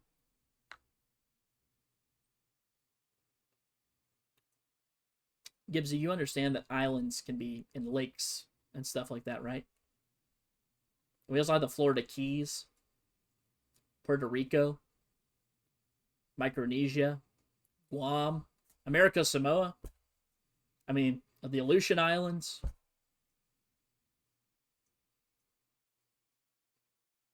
And Gibbsy, I don't think you know geography very well either. I might have to teach you about that as well. Yikes. I guess I'm going to become a social studies teacher now. Liar? Lie? Don't call me a liar. I'm not lying. That's the truth. Arg. Come on, Ann. You got this. France. I'll take France. That'll work. France is the only country that's nuked itself on accident. Well, aside from Russia. But that was a nuclear power plant. France literally just blew itself up. I'll give you 100% for that. Oh my gosh, everyone got 100%. Wow, good job, guys. Yay. I love France. I'm a fucking liar. I hate France. I hate the French. Guess who failed geology? That's horrible for you. Or do you mean geography? I think you mean geography, actually. I passed geography last year. Wow, you passed it. I work in that field, so guess I'm pretty smart. Anyways, geography. Okay, we're gonna go raid. We're gonna raid. I don't have my resources list up because my stuff crashed earlier, and I couldn't put it on there. But I'll put it up on my stuff later. Though overall, I still got a 60%. Jesus, only 60. Come on now. I appreciate everybody for coming. Thank you all so much. I love you all. Hang on one second. Let me pop over here. All right. Hey. All right, guys. 60 is passing. It is in America. At least some parts of America. I don't know if it's constantly in America or not. But anyways, I would like to raid Cleo. So we're going to go raid Cleo. If you guys want to join us in our lovely Discord, it's right there. If you'd like to follow me on any of my social medias, that includes Bluesky, that includes Twitter, that includes TikTok, that includes YouTube, you can go follow me on there. Fuck Discord. Nope, found the midwit.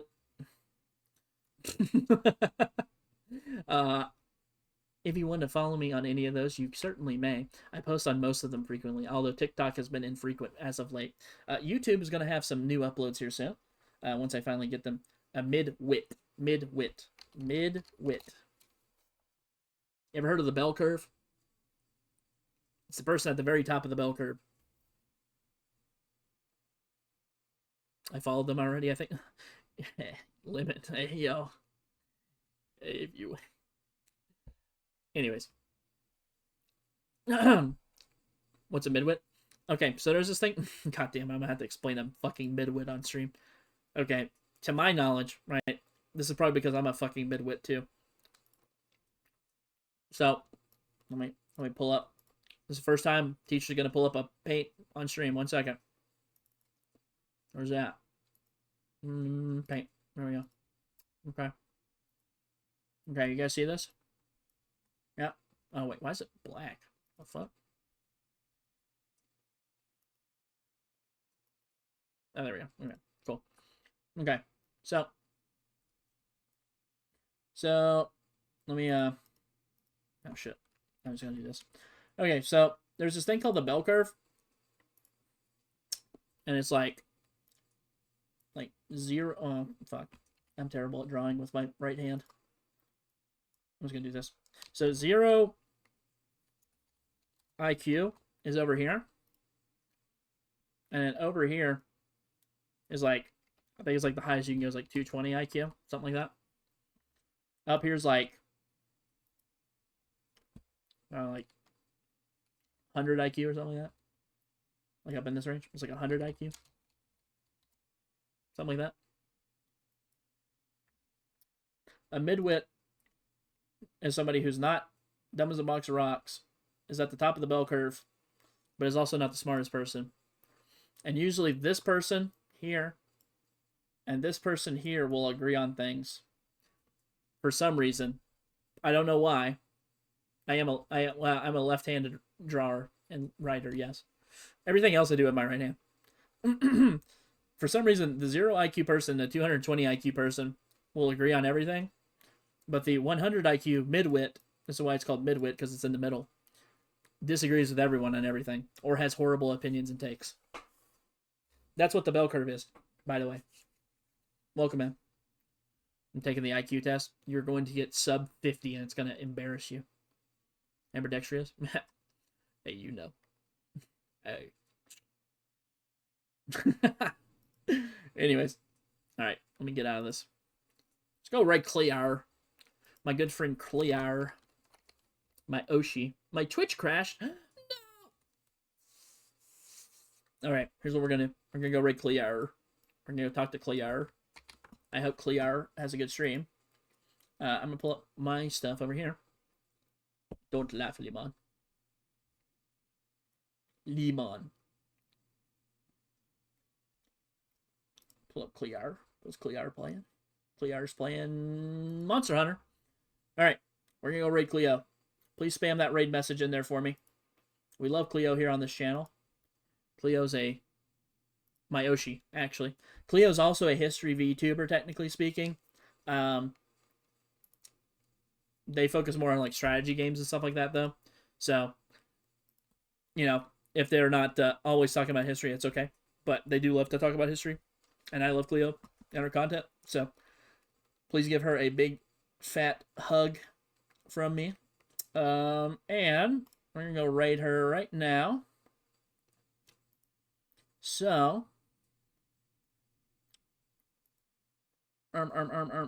if you guys would like to join me on the raid message, you can join this using this.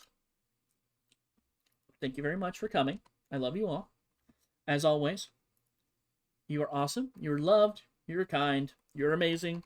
I appreciate you guys so very much for following and subscribing today. Shout out to everybody who came in. Shout out to Lemon. Shout out to Ann. Shout out to Gibbsy for staying till the end. Appreciate you all. And as always, guys, you all are my heroes.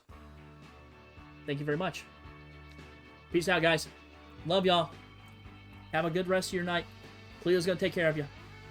Bye. Bye, guys. Bye, guys. Bye, bye, bye. I will